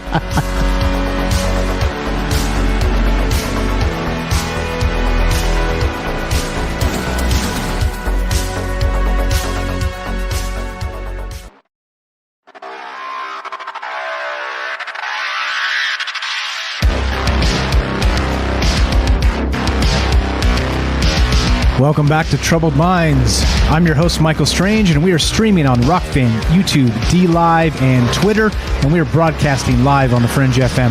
We're taking your phone calls tonight as we discuss this concept of the Overmind. What is that exactly? Well, sort of a cosmic consciousness. Do you think that there's some larger entity out there, shouting out to you, Derek, maybe a Lovecraftian old one, some primordial entity from the beginning of the universe that's actually using us as some way to experience itself? Well, you tell me. Love to hear your thoughts on this. We're talking about Arthur C. Clarke and his book called Childhood's End. 702-957-1037. That's 702-957-1037. Fantastic calls so far, as always. And looking for your thoughts on this. We're going to get Walt Whitman into this, right? Which seems odd, right? It seems like an odd mix of like, okay, you're talking Arthur C. Clarke, you're talking aliens, these things called the overlords. It seems strange, right? Where you're like, nah. Mike, why are you going to bring Walt Whitman into this? This seems wrong. Hold on, it's not my idea. It's not my idea. Hold on, check this out. This is pretty wild, right? Okay, hold on. We got this. Let's see. Let me find this. Just one moment, please. One moment, please. We've got this. Hold on. Here we go. This is from Psychology Today. All right, Psychology Today. Check this out. This is written by an individual named Steve Taylor, Ph.D., and it's called Cosmic Consciousness, the Wakefulness of Walt Whitman. Yep. Here we go. It says, to my knowledge, the first ever psychological study of what I call wakefulness, a higher functioning, expansive state of being, was conducted by Canadian psychiatrist Richard M. Buck, Bucke, and published as Cosmic Consciousness, a study in the evolution of the human mind in 1901. Buck gathered 36 examples of people he believed had attained cosmic consciousness, all right, which is what we're talking about. He says, including historical figures such as the Buddha, Moses, Jesus, Dante, the 18th century Swedish philosopher Emanuel Swedenborg, and a number of contemporaries, some of whom he knew personally. The main characteristics of cosmic consciousness is identified by Buck are joyfulness, a revelation of the meaning, purpose, and aliveness of the universe, a sense of immortality, a loss of fear of death, and an absence of the concept of sin. Buck also highlights the importance of light. Cosmic consciousness may feature an experience of being, quote, immersed in a flame or rose-colored cloud, or perhaps rather a sense that the mind is itself filled with such a cloud or haze. Now, like I said, I didn't expect for this to go as deep as it did. Well, it like always, right? You say down the rabbit hole, right? Down the rabbit hole, and they're everywhere. They're literally everywhere. You can look in a cursory manner and try and find this thing, that thing, the other thing, and just sort of, again, we started with an article tonight by Avi Loeb talking about this book by Arthur C. Clarke and sort of the idea that in 1953, Arthur C. Clarke had predicted this metaverse, all right, this idea that we could be avatars within some sort of construct. It not just in a sense of maybe a consciousness from a larger group of consciousness, or maybe singular main consciousness, like this idea of the overmind that we're talking about tonight. But then again, on top of that, maybe that there's a digital element as well, right? So again, 1953, these are not new concepts. This has been sci-fi for a very long time, but this gets wild, right? Like, again, why do you say, Mike, why Walt Whitman? Well, let me tell you why Walt Whitman. Let's before we finish the rest of this and get into why, let's look at some of these amazing quotes by Walt Whitman. By the way, we're taking your phone calls as we talk about the overmind, the actual cosmic consciousness, and what all this means. Meaning that are you stuck in some sort of larger cosmic cycle of maybe your consciousness isn't what you think it is? Maybe that ascension process is, interestingly, like Jennifer brought up on the call there, maybe it's a choice factor, right? In that, in Arthur C. Clarke's, what was it called again? Childhood's End. They're removing the choice. Like some people maybe prefer to stay in what Austin. Shout out to Austin out there if you're listening. He calls a low vibratory state. Is they don't want to ascend. They're, for whatever reason, right? Whether you think it's the karmic cycle of reincarnation, or whether you think it's who knows, whatever it happens to be, right? There is a choice involved, right? You can choose to take the high road as much as possible for your entire life. These are choices, right? But of course, again, we got circumstance and all kinds of like cruel realities of the world and all these things, right? But you can choose. You can choose these things. Given like the fork in the road, if you always choose the correct path, well, what does that mean? What does that mean for you? What does that mean for your soul, your consciousness, this ascension? But anyway, I digress. Back to Walt Whitman, right? Before you like to double digress, talking about the forked road, and now we've forked the road 7 times and I'm lost myself. Well, I'm not entirely lost. Check this out. Walt Whitman said this: "Oh, while I live, to be the ruler of life, not a slave, to meet life as a powerful conqueror, and nothing exterior to me will ever take command of me." Does that sound like an enlightened individual? Does that sound like somebody that is maybe tuned into this cosmic consciousness? Again, back to this Psychology Today article. This individual here, again, his name is Steve Taylor, PhD. He says that according to Richard Buck, the idea of this maybe locked into this cosmic consciousness, or joyfulness, a revelation of the meaning, purpose, and aliveness of the universe, a sense of immortality, right? Well, what do I always say? Be unafraid. Why all this fear-based media, it pisses me off entirely. Stop being afraid. You know, if you're listening to this tonight, if you're on the Fringe FM, you're listening to us on any of these other platforms, you know, I don't have to like go stand on a bucket and preach this on the corner. You know, right? Fear is a killer. It's a mind killer. It's a killer of creativity. It's a killer of your spirit. So why be afraid? Stop being afraid. Stop being afraid. I don't know if Kelly's out there. We'll read the Kelly being afraid quote a little bit later. But I mean, this is the whole point of this, right? So Walt Whitman, that's an amazing quote, right? That was pretty good. That's pretty. Walt Whitman, he's pretty good. He's all right. You know, Aristotle, Socrates. You ever heard of these guys? Morons. I'm just kidding. Walt Whitman. Yeah, pro. Want another one? Check this out. To me, every hour of the day and night is an unspeakably perfect miracle. You see? There's beauty in the things around us. There's wonder in the things around us. And if you're able to actually lock into that and sense it and feel it and know it, is that basically what maybe this consciousness is all about? Is that really what this is, this cosmic consciousness, the overmind? Do you think it wants to see the beauty in the universe around us? Do you think it wants to maybe lead us to enlightenment through that path?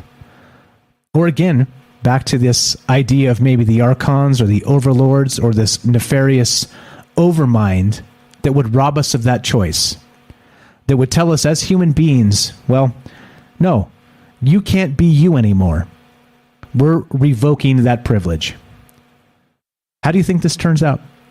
And again, right, these are cosmic questions. These are questions pretty much larger than we can ask and answer in one conversation here. But what do you think? That's what this is all about. As always, this is not about what I think. I'm just one guy. I'm a jerk on the internet with a microphone. That's all I am. There's nothing special here. The point here for all of this is, what do you think? Have you heard of this? What do you believe? Is there a special spark inside of this lucky mud? Or is there not? You think we are exactly as cold, hard spreadsheet science would describe lucky mud? Billions of years of roughshod evolution in the savage garden. You tell me. Do you want to be part of the show tonight, part of this discussion? 702-970-5860. 702-957-1037. That's 702-957-1037, and we'll put you on the show. It's as easy as that. Phone line works, and appreciate the phone calls thus far getting us to this point. But I don't know. I think there's a lot to this. It's not as everything, right? You can start down an entire sort of idea, right? I do love doing this because it leads me down so many paths of just, again, philosophy, again, of spirituality, of, challenging myself to be able to describe these things on the spot, unscripted, right? Like, it's like this process in and of itself, this troubled minds thing, just all by itself, seems to be, right, that process. And again, I'm not trying to say this is any sort of anything other than what it is. I'm saying my experience through it. I've met amazing people through this, right? I have experienced so many different perspectives and takes and ideas about life and the way we live it and what we expect when we die and all these things, right? And like I continue to say, it's true. Unlike the propagandists, I really believe diversity is our strength. Even though we're different, we have to be different. Imagine if we were all the same. What a bunch of boring ass world we would be, and this would be.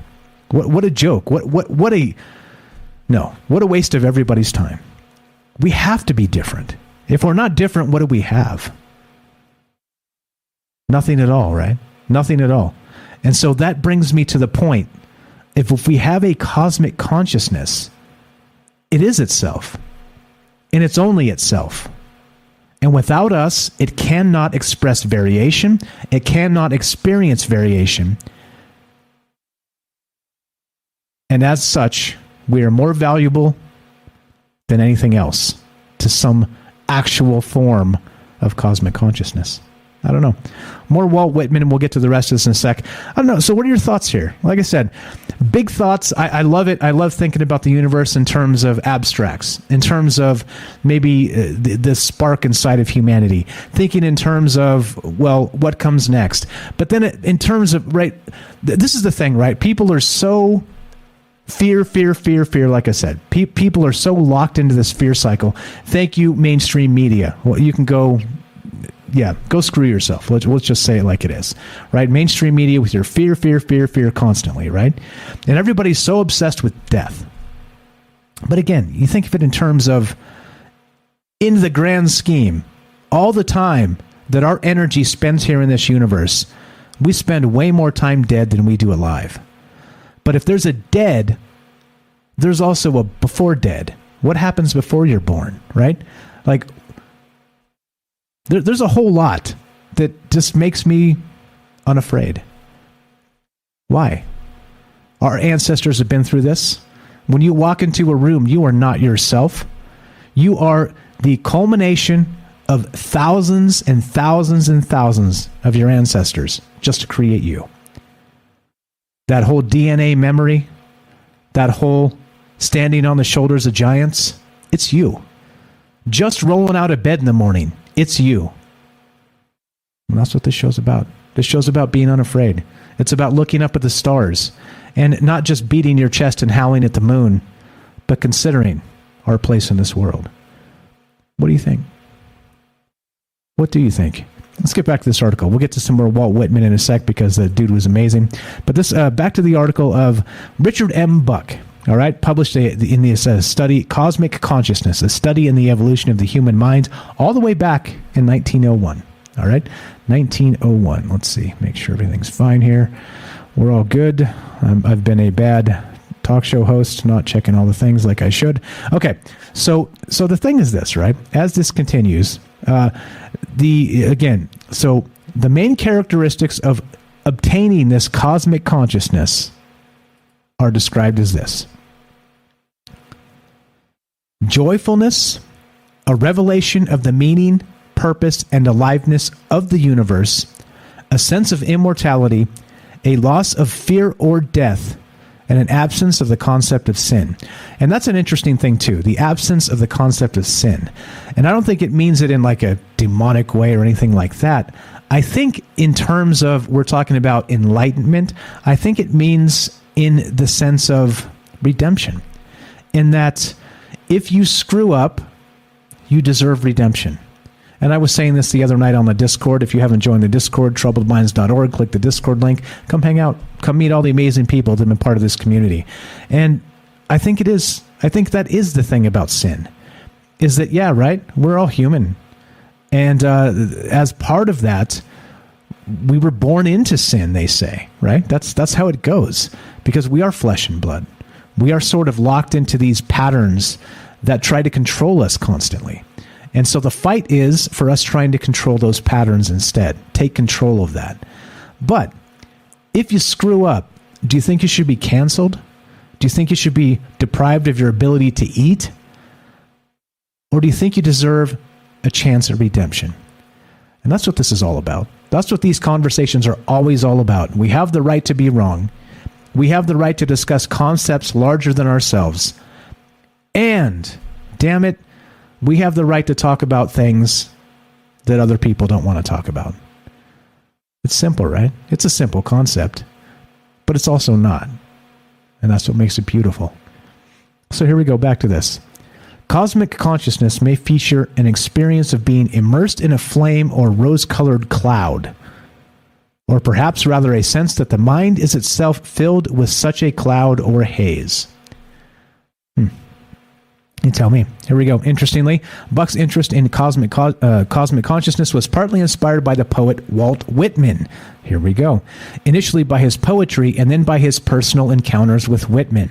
Buck not only included Whitman in his book as an example of cosmic consciousness, but also regarded him as the highest instance of cosmic consciousness above the Buddha and Jesus. Again, this is according to one person, but still, that's pretty high praise, don't you think? In Buck's view, Whitman was able to integrate his mystical consciousness into his ordinary personality without allowing it to take over and tyrannize over the rest. This meant that he could live in a completely ordinary way, interacting with ordinary people in everyday life, rather than become otherworldly and detached and live as a monk or a hermit.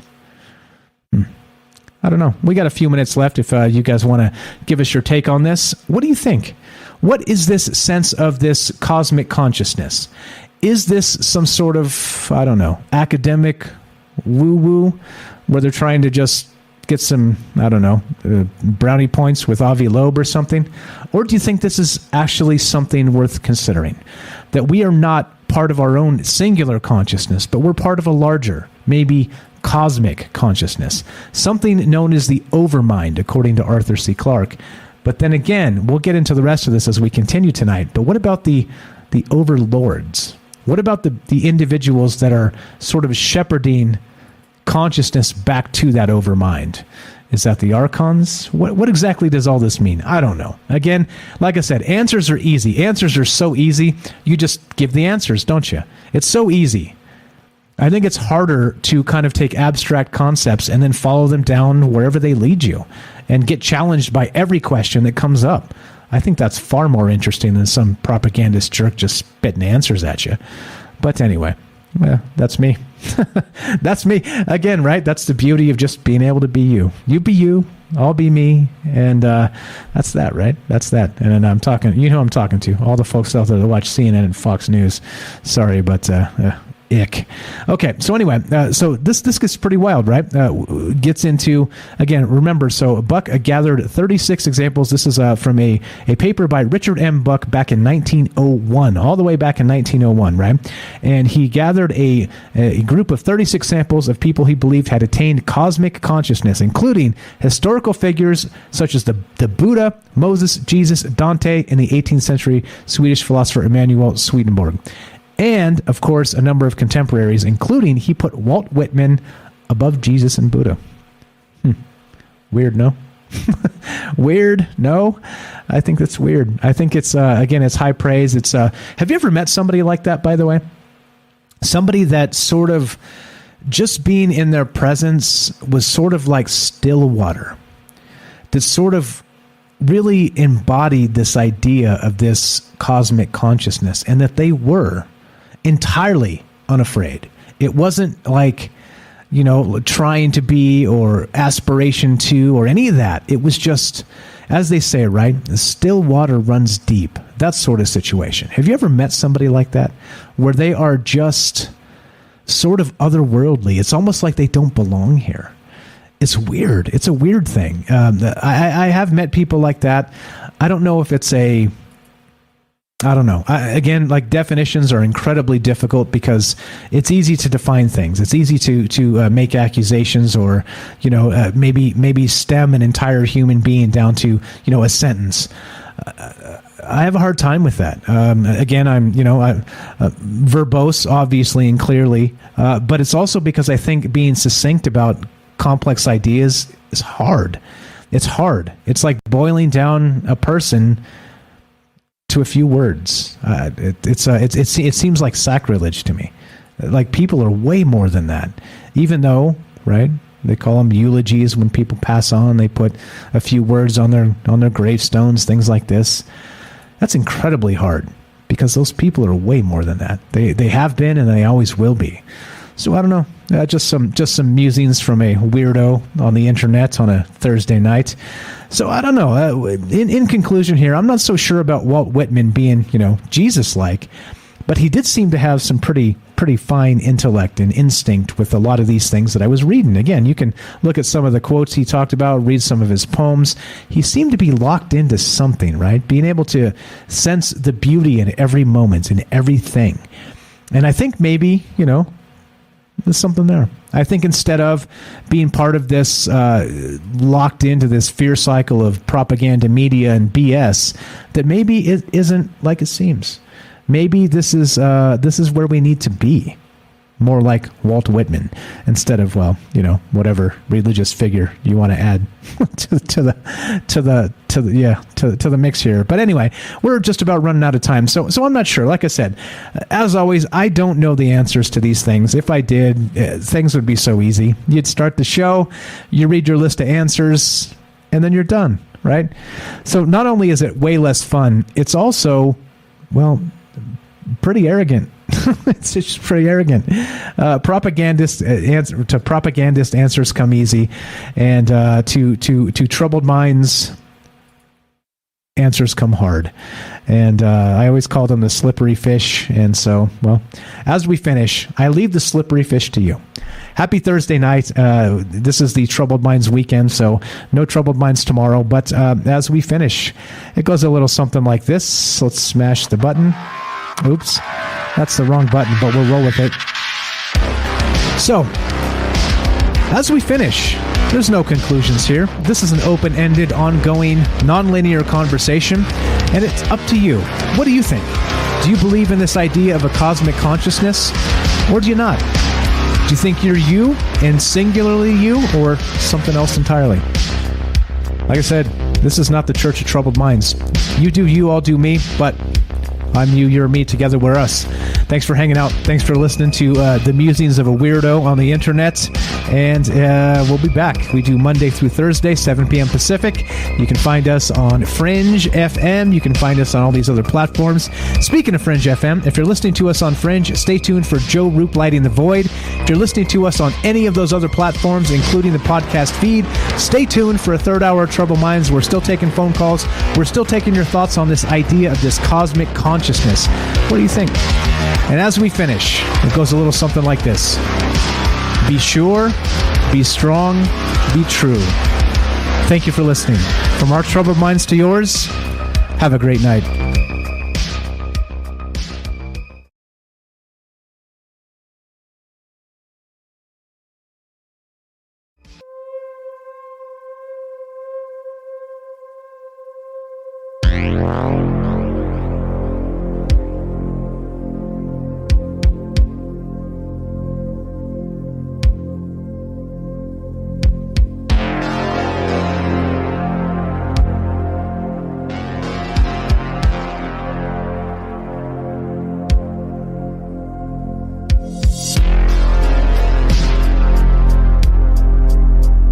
All right.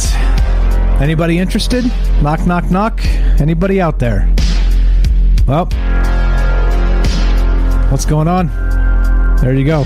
Exhausted. See? What's up, Derek? Welcome to the exhausted party. I'm with you, brother. Let's see. What's going on? You're good. You're good. Welcome to the Thunderdome. There's a lot here, right? There's a lot to talk about, a lot to think about. Lazy Guy X says, Walt Whitman didn't let the views of time stand in his ways of looking at the world. He lived and spoke of it as he saw it. And there you go. David says, we are the seekers. Absolutely. What's going on? Tim says, the universe watches the listeners and speaks to the lookers. I love it. Let's see. What else? Good stuff, guys. David says, it's labels that divide us, of course. It's definitely weird because of how many miracles did Walt Whitman perform. Yeah, exactly right. What's up, Lily? Says, nope. Trogdor, gotta head out, y'all. Right on, cool. Right on, cool. All right, so we're gonna take a quick break here, 2-minute break. We're still taking your phone calls. What do you think? What do you think about the idea of this cosmic consciousness? 702-957-1037. That's 702-957-1037. Click the Discord link, troubledminds.org. Phone number in the Discord's there. Don't go anywhere. 2-minute break. More Troubled Minds on the way. Looking to hear from you. It is Friday night as far as Troubled Minds concerned, so we got time if you got things to say. Be right back.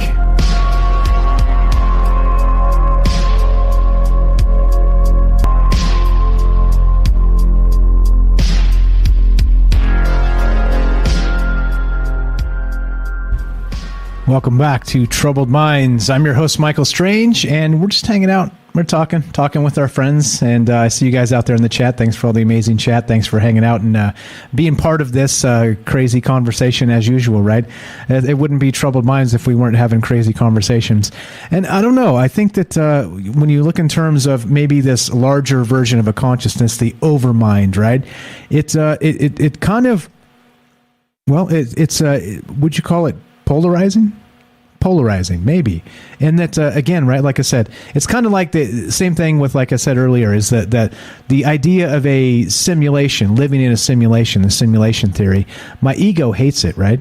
And so my ego also hates and rejects the idea of an overmind, even though, let's say I was at sapling, right? Let's say I was spawned from said higher consciousness that could be, what's up, Derek? Speaking to you, my friend, sort of a overmind of a Lovecraftian consciousness, right? That maybe, like Jennifer described when she called in earlier, maybe a consciousness in terms of a cosmic scale is not able to experience, well, anything carnal like we can. Like it can't eat, right? Like it can't have a delicious something. It can't have sex, right? It can't do things that really are one of those moments that make us human, right? When we do want to beat our chest and howl at the moon and think we can describe what it feels like to be immortal without even being immortal, right? We can imagine what it's like.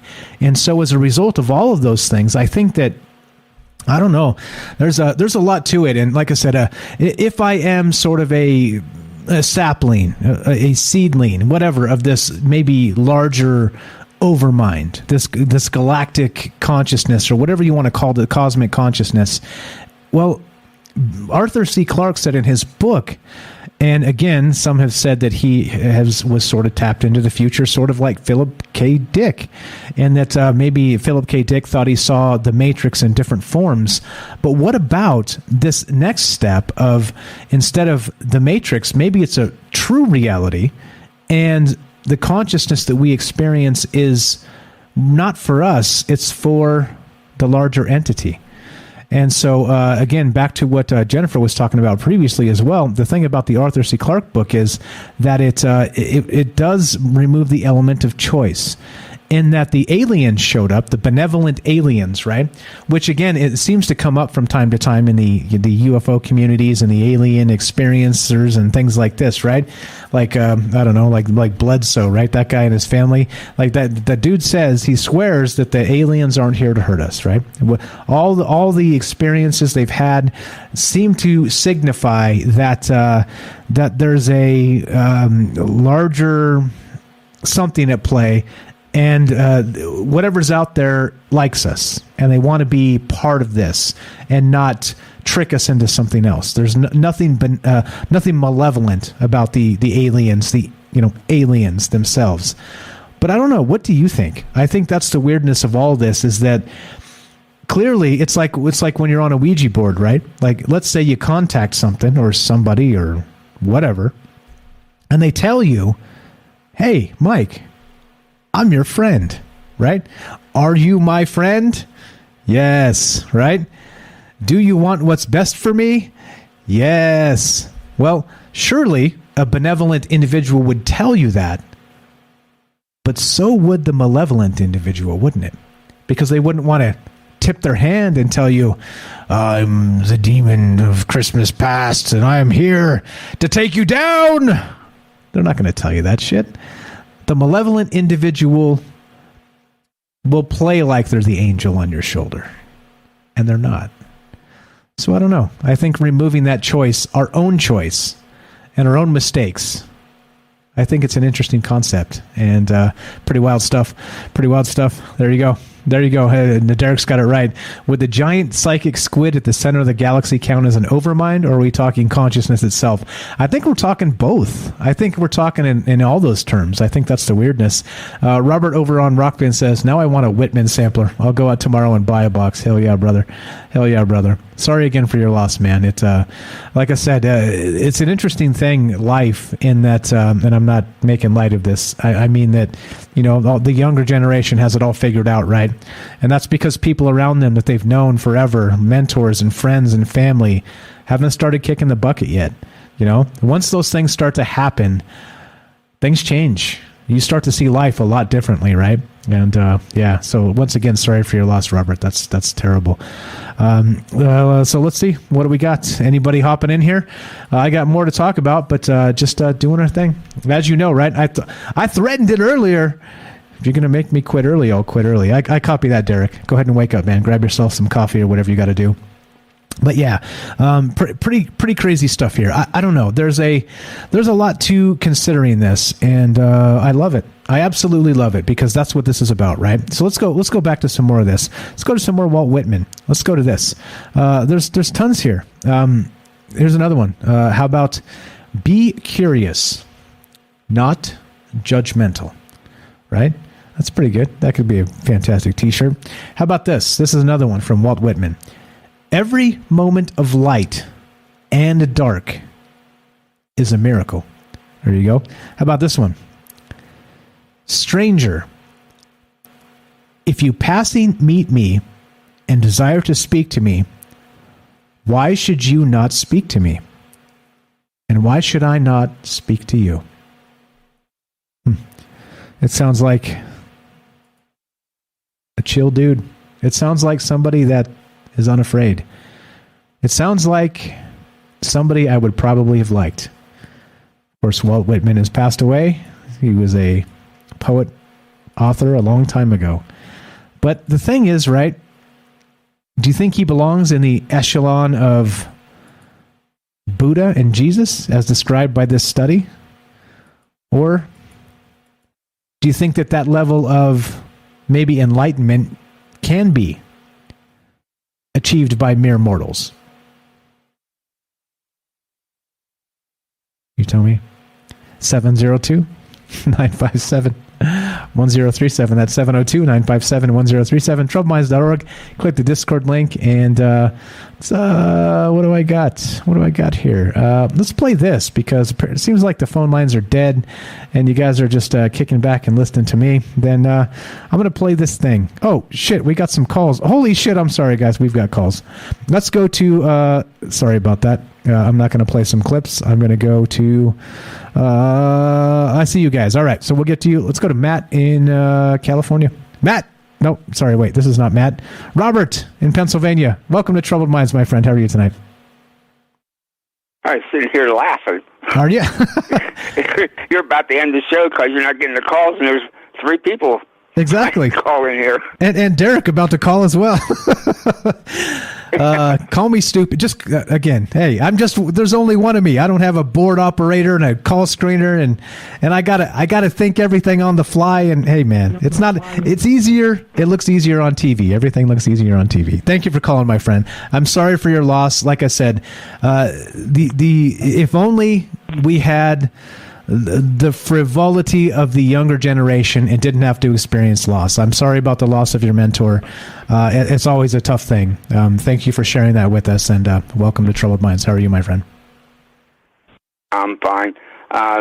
Yeah, she was only 51 years old, but she had health problems, and she was back and forth from. She was when you reach that stage where you're rushed to the hospital, you spend a week or two in there, and then you're sent home, and then almost, within a day or so, sent back, and it keeps going back and forth like that, like a revolving door. You're traveling to the exit to get off the road, and that's what I saw that coming for the last few weeks, and well, in any event, this galactic overmind. All right, for one thing, I think galactic is not the right word because that would limit the overmind to this galaxy. All right, the overmind is over everything.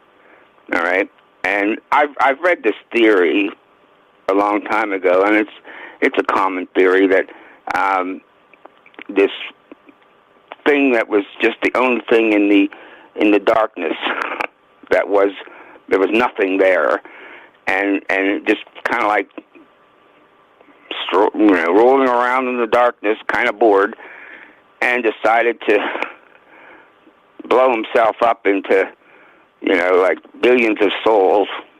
All right, just to experience something to get to kill the boredom. All right, and we are that. And the idea that overmind is limited to the creatures of this planet is pathetic. All right, if he created the whole thing, he created every creature that's throughout the universe and the many other universes that exists. Is there a link, a consciousness link to it? Of course there is. All right, but that's why we go through these, life and death cycles, reincarnation, because it wants to experience everything. All right, and there can be a trillion people or creatures, and he's experiencing it all at once. All right, and once we have given all the experiences throughout our incarnations that that we can possibly achieve, then we go back there permanently. We go back and we reconnect, become part of what of that overmind, the thing that always was there before we were there. Right. That's what I read somewhere. Right. So there's got to be something that came before us, right? It's basically we're talking about creation sort of again, right? Just in a different context, in the context of not maybe like a soul creation, reincarnation, that sort of thing, but more of a, well, do we share a consciousness with that creator, right? I think so. It's again, like always, right? We're always kind of barking at like the biggest questions here on this show, and that's fine. I'm unafraid of those conversations, but I think it's complicated, isn't it? It's not as easy as just pointing at the stars and saying, well, that's God, right? Like maybe, but also really maybe not. It really isn't complicated at all. All right, because the profound truth of the matter is that we are shed from him, her, whatever pronoun you want to use for the thing. All right, it means that we are that overmind. We are the conscious of that overmind. All right, just scattered about in trillions and trillions of different living, physical living things. All right, for to be experienced. We are that. All right? It's just that, we can't know that We can't. We realize these things when we're up until we're about 5 years old. You know, you have to navigate this when you're born. You have to navigate this physical reality. You're a soul that's come into a physical reality, so you have to, keep the memory up till you're about 4 or 5 years old, just to be able to get your sea legs. It's just after you reached about the age of 5 that you start that, and the pressures of your parents and society, that you gradually lose the memory of where you came from.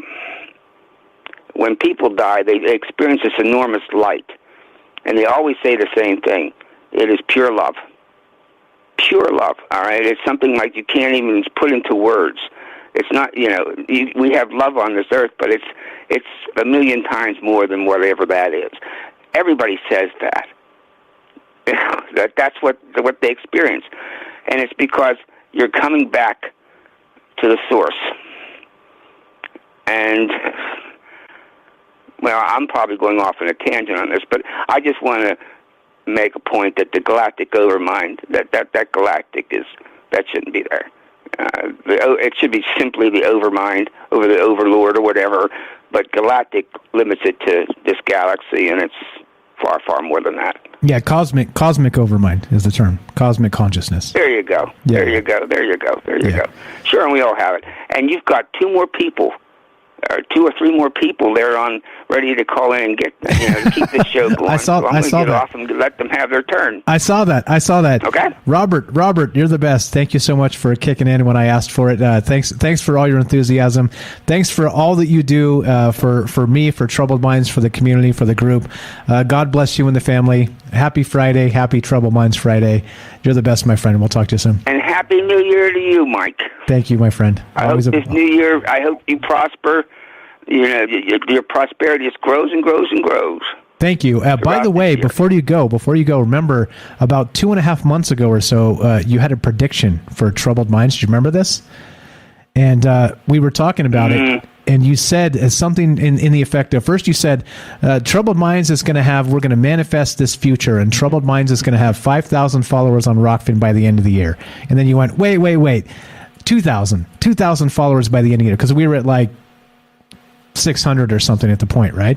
Well, you were close, because we're close to 2,000 followers over there. It's like 17. Well, actually, I remember it well. Okay. And I said 1,000. 2. You said 5, then you said 2. I've got a fantastic memory. The one thing I basically, I'm a knucklehead, but I have a very good memory, my friend. Don't make me pull the tape. But in any case, I said 2,000. 2,000. Even I wouldn't have believed you'd have got 2,000 by the end of the. Well, no, we're almost there. Almost there. So yes, you are. I saw that. You were close. Saw that. Yes. You were close. Yeah. And I keep track of that. I really do. All right. Each day to see just how much you've grown, and you're averaging anywhere between 6 to 8 additional subscribers each day.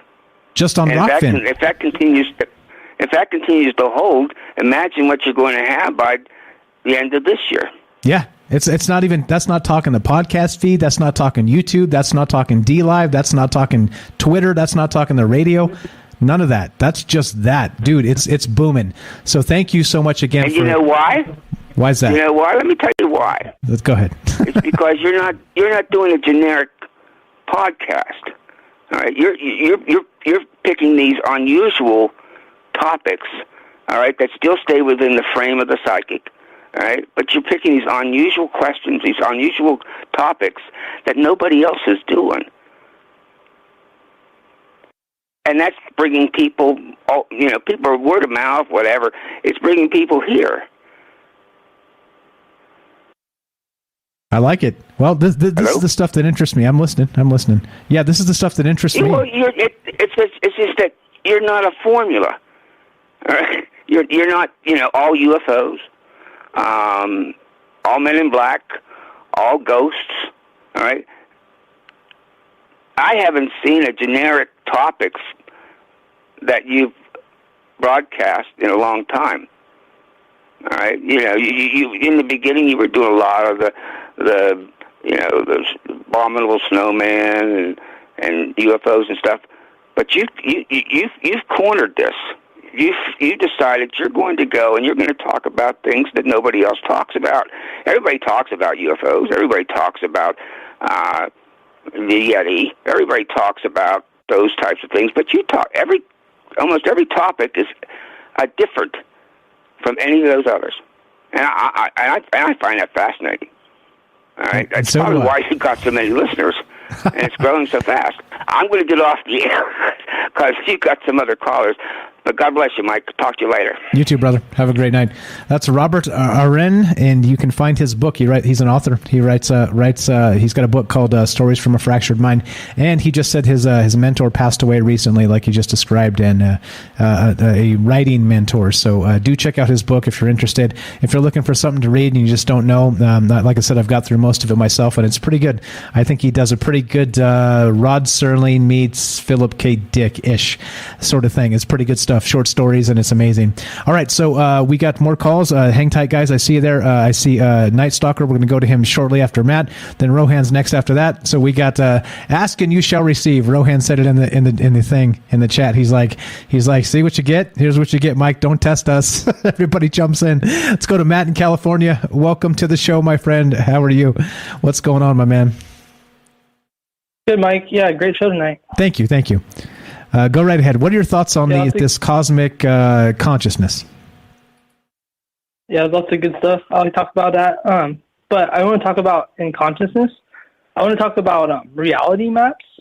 There's things called reality maps, and these maps of like different kinds of consciousness.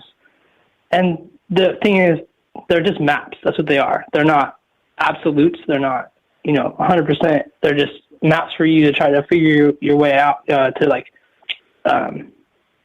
guide you. And so some of these different maps, like there's different ones, like the shamanic tree of life has the upper world, the middle world, the lower world. The Kabbalic tree of life has all the 10 different, sephiroths. And then there's also and this one is based off of your chakras. So your chakras, we're multidimensional beings. We're existing in different places at the same time, overlapped. And each chakra goes off of that. So you start off with it's like layers. So you start off with the physical world.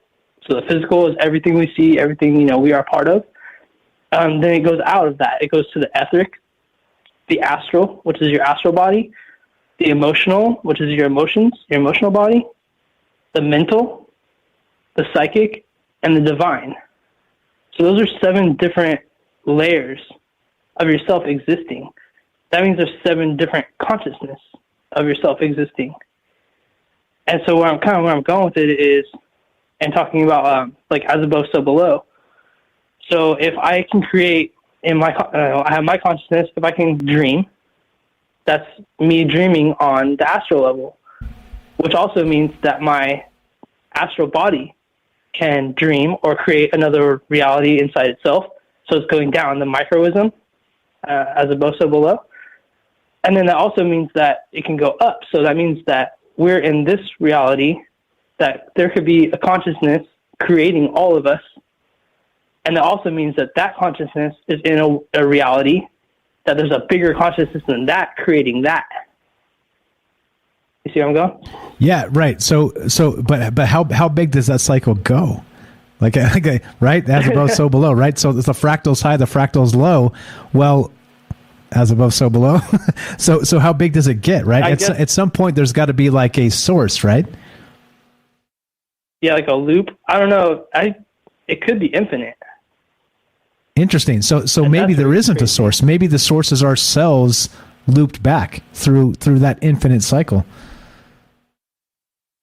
Yeah. Like I said, I don't know the answers. I'm just kind of, we're here in this world. We're just trying to, we're trying to map it out ourselves. We're trying to figure it out ourselves. And each person, is different. We're on different levels of knowing and learning. And so I think that's where it goes is, we're all just trying to figure this out. But I also talk a lot about times is some of this stuff is a mystery, and I don't think we're supposed to figure it out until we learn. You know how they say, Earth is a school. We're supposed to learn things here. Have you heard that before? Yeah, definitely. As part of the, it's sort of like the proving grounds, right? Like you drop the souls here and let them bounce against each other like a bad game of billiards, and like some people love the conflict and the damage and the things they can do, and some people don't. Some people want to say, no, let's not do that, right? It's a sort of that proving ground to maybe the next step in that ascension process, right? Yeah, it's like in reincarnations, talking about this. You're in a school, so you're supposed to learn, and then if you don't learn, that's what reincarnation is about. Like you didn't learn, now you're gonna go backwards. But if you learned, to be a good person and all that, then maybe your next life you'll be up higher on the level on a ladder. Yeah, for sure. I can see that too. It almost feels that way, doesn't it? Like I think, in those quietest of quiet moments, it almost feels like that is why we're here, right? Like there is an end to that game, right? But I don't know. Again, conquering the self, right? Conquering the ego, conquering the challenges. Again, right, we have the real life flesh and blood challenges too, there's a ton. We are juggling a ton constantly as people, and that's what makes people amazing, right? And again, I'm a fan of people as much as this is called Troubled Minds and all the rest of that, and I talk about propaganda and all this shit stuff in the world. Well, there's also, for every shit thing in the world, there's also something very beautiful, and I think we're part of that, and that's what this is about, isn't it? Yeah, I just think it's interesting because it is a really deep topic, really deep conversation. There's a lot there. Yeah, for sure. So I just kind of bounce that idea. Yeah, good stuff. Being forever a consciousness higher and a consciousness lower. I love it. So maybe there is an infinite loop, and maybe it traces back to ourselves. Maybe we're the center of that conscious loop. That's the craziest part, right? Yeah. Maybe we are that center and we don't realize it. Yeah. Good stuff, man. Good stuff. What else you got for us, my man? That's gonna be it for tonight. I'll hear everybody else. All right, perfect. Thank you guys. Matt in California, you're the best, my friend. Look forward to seeing you. You still going to be in Vegas at the end of the month? Yeah, we'll have a beer. Yeah, all right. Let me know. I just double checked the dates to make sure I didn't blow by it. I'll see you then. Always a pleasure. You're the best, Matt. Talk to you soon. All right, Mike. Thanks. Thanks. Have a great night. Appreciate the call. Good stuff. Matt in California. Great calls as always on this show. That's what we do. 702-957-1037. We'll put you on the phone. Easy peasy as that. Let's do the double dip. We're gonna double dip here because we got two guys been waiting for a while now. Let's go to Derek in Massachusetts, and let's go to the famous Liam Martin, the mighty Rohan. These guys know each other. Let's what's up, guys? How are you doing? How you guys doing? Yeah, are we tag teaming it? Are we tag teaming right now? Let's tag team the shit out of this. Why not? You've both been waiting a while, so let's just jump straight to it. How you doing? Here we go. Oh, good. I'm just waking up, so Rohan might need to take the lead a little bit on this. I'm trying to figure out where we're going with the Overmind idea. I have some takes on the idea of the neutral monad and the kind of the one above all and that kind of idea. If you want to go that route, or yeah, whatever you got. Maybe whatever you got. All right, no problem. Rohan, you go first for a second. Let me see what you're talking about, and then maybe that'll jog my mind a little. Yeah, no, it's not. You got me okay, Mike? Yeah, do that voice meter reset. But otherwise you should be good. See? All right. Tech support from across the pond. It'll just take a second. Again, right? Like when I've broken everything every way it can be broken. Like I just know from listening how to fix shit. What about that? Is that any better? Sounds good. That's perfect. See? Did it work? Click. Yeah, exactly what you said. Yeah, 5 second reboot. There you go. Boom! Go right ahead, sir. Yeah, man. Oh, yeah. Well, Matt jumped in with something great there, and he explained them 7 layers, because I was going to mention that come from a completely different place, a different source, and he's been mentioned the layers.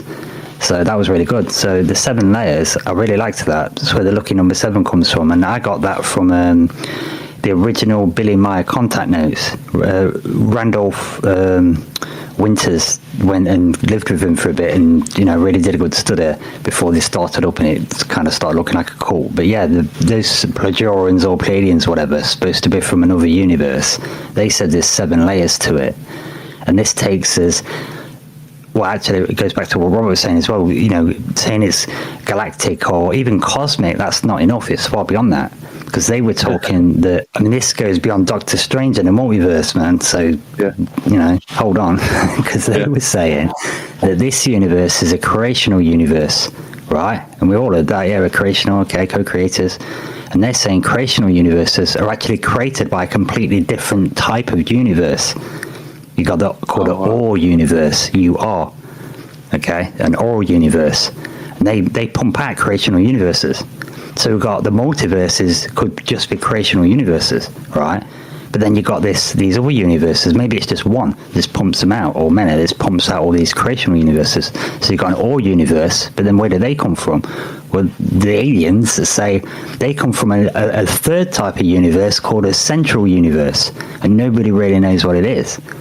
But then there's a kind of what they call a central sun in it. So I found that really interesting from Matt. And then the fractal thing as well, it's like going up. Not only is it like you say, you can go up with your vibration and down with your vibration, but there's these other levels as well. Do you know what I'm saying? Completely outside of that. So I thought that was interesting. Another thing that got me when he mentions the vibration, if you think about when something's dense, okay, as something gets denser, it kind of like warps space-time, right? Yeah, so the more dense it is, the more you get in this warp, in this so-called, we think of it as a fabric, but, so if you it's probably more 3D, but if you think of it as a classical fabric, if you get something that's heavy in a fabric, it will stretch and stretch and stretch and stretch. And I think of it like a black hole, you know what I'm saying? So it stretches and stretches and stretches, and I think there comes a point where it just snaps. Do you know what I'm saying? It separates. Do you know what I'm saying? So, and I think that's sort of what happens. I think that's a natural regulating system. That's how I think of it. Because if it's almost like defragmenting your hard drive, and I think we're kind of going through that process now. Everyone likes to say the choice thing that Jennifer brings up is so brilliant, and that was prominent with the architect. When Neo meets the architect in the Matrix, they're saying the problem is choice. Okay, so if you choose to stay there, you choose to, and like you've mentioned yourself, Mike, it's vital. That choice thing is vital, And so if you imagine, if you want to stay in that low vibration, like say for whatever reason, okay, maybe you want shortcuts to stuff like the dark side or whatever, I think eventually there comes a point where it has to break off. And then they'll be then in a realm where that suits them, an environment that suits them. Maybe create a kind of hellish realm, but they think of it as a utopia. I don't know. But so that thought gets me thinking. I'm not saying that black holes at the other end there's like an evil planet. I'm not saying that. I'm just saying it. It just seems to kind of snap off. Do you know what I mean? Yeah. And this idea of sin as well. That comes up in there's a book by a guy called Neil Welsh called Conversations with God, and it's available on YouTube as an audiobook. And in that, this guy thinks he's having conversations with God, so he keeps testing it. But the way this guy talks back to him, it's like a voice in his head, a literal one. But the way he talks back to him, it really sounds like sensible stuff. Do you know what I mean? I don't know who it is, but this is really sensible stuff. And this supposed God character, when he talks about sin to it, and he's like, no. He says, no, there's no sin. God says there's no sin. He says, no, there's no judgment on this. It's more like, he tries to explain it to him like, think about it as if you're children. Yeah. And I'm saying, go outside and play. And I really don't give a shit what game you play. As long as you're out there playing, as long as you're out there in the sunshine, go and get some fresh air, go and play a game. You know what I'm saying? Don't care if you're playing cops and robbers or cowboys and Indians or hopscotch or, dobby off ground or baseball. I don't care.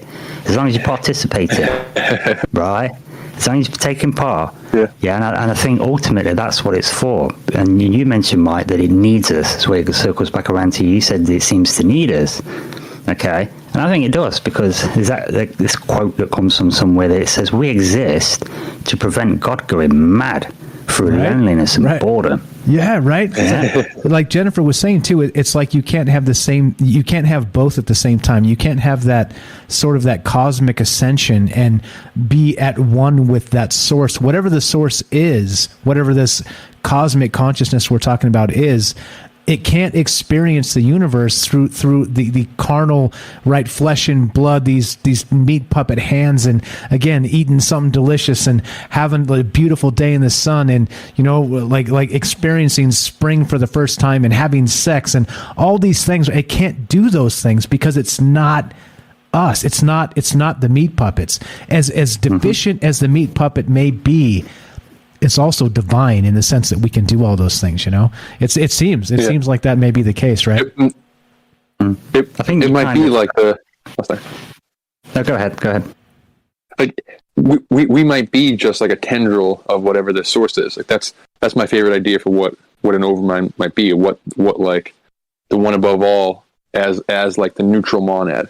So just take whatever phenomena you can think of, whatever as many tiers of consciousness as you can possibly list off, as far as like from big to small, and just basically just draw a big circle around it. And that's the neutral monad. That everything will be included in this just as a way for consciousness to experience itself. That's kind of like what Robert was saying, was that it's the whole point of us like doing everything. That I'm not like, as far as like a school is concerned, I'm not sure if it's about us potentially like graduating through the hierarchy of that school, rather than just the consciousness itself, the monad itself, experiencing infinite levels through us. Like I don't know if it requires us to change as much as it requires itself to just have infinite vessels to experience all different aspects of it.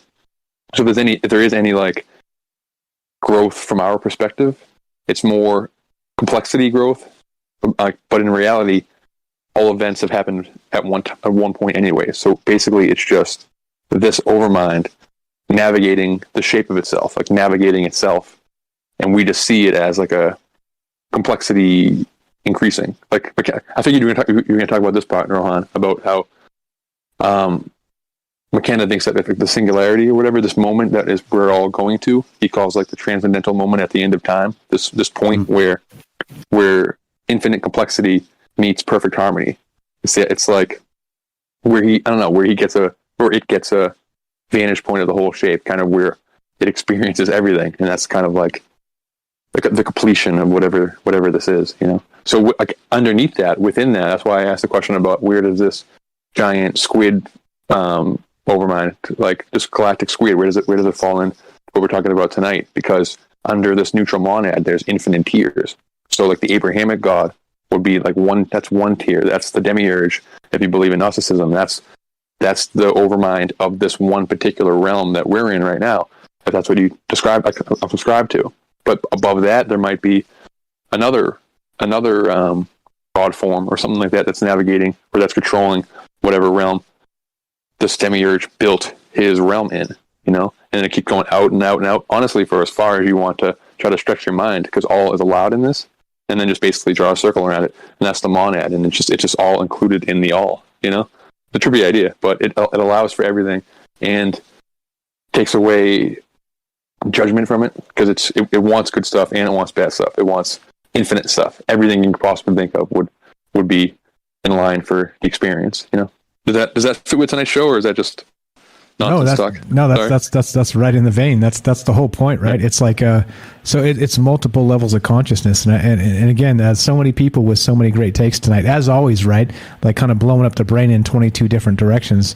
And so we've got like the beauty of the choice, right? We've got so again, I think that's part of maybe what you're talking about. So what is the monad? Is that the same thing we're talking about here? Of like a maybe, let's say, the most primordial creator. And I don't want to talk in terms of God or religion or dogma or anything like that, but whatever that is that what the monad is? Can you define that for me?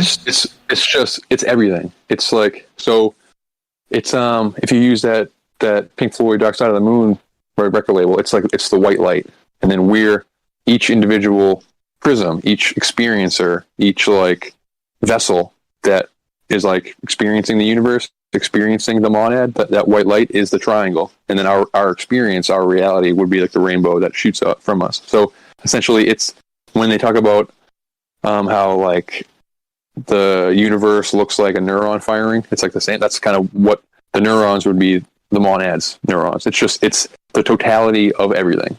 So if there's like say there's like 4 primordial creatures that were formed at the beginning of the universe, that wouldn't be the monad. That would be like maybe just the top layer of its experience. So like it's when yeah, exactly, yeah. So when that one divided into 2 to create experience, like the duality, the one before, like what it was before, is the monad. So just, I don't know. I like it because it allows for literally any theory you can possibly think of, any type of God form or paranormal activity or strange consciousness phenomena.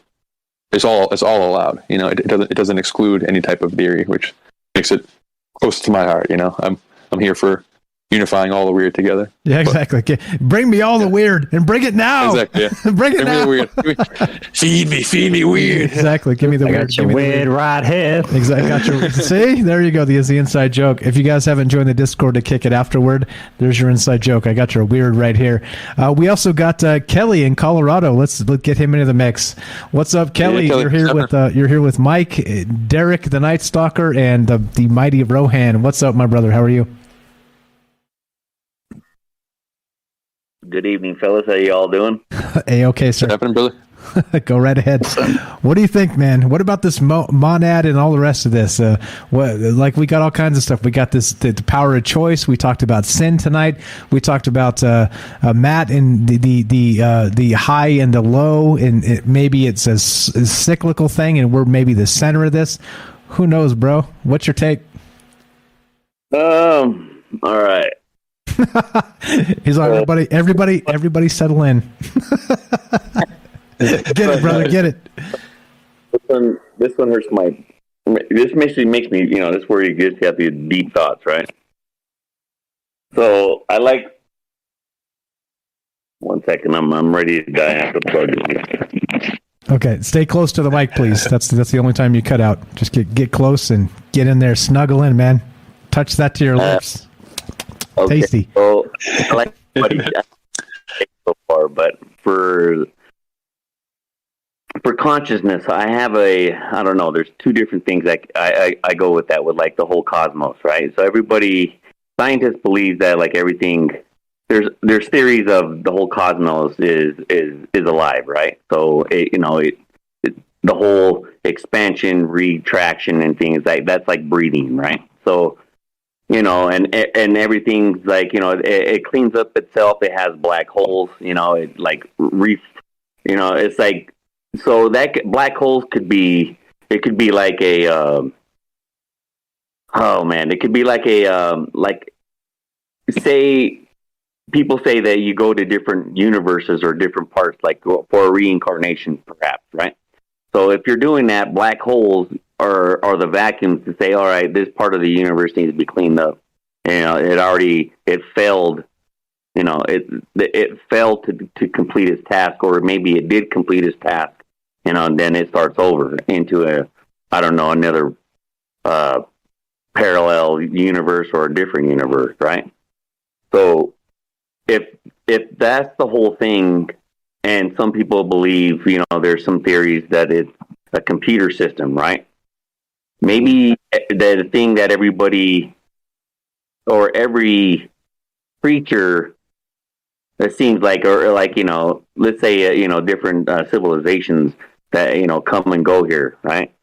Because we obviously see them throughout, you know, through time and now through photographs and video. But maybe we are like, you know, the Agent Smith in the Matrix. We're the virus, right? Or the Trojan, the worm, the bot, you know, and that we, and with that, you know, that's the whole choice thing, that we're able to have that.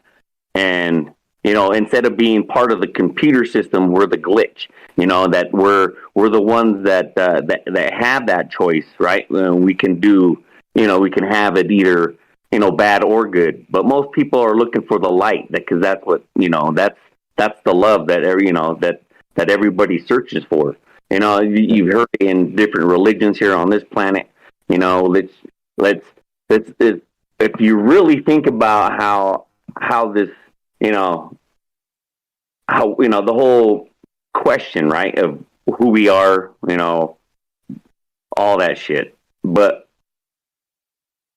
to think it in a cosmic way like that, I believe, I don't know, man. I don't like to tend to think that, you know, we're part of a, you know, a subsystem of, you know, like a computer system or a thought or a program or some shit like that.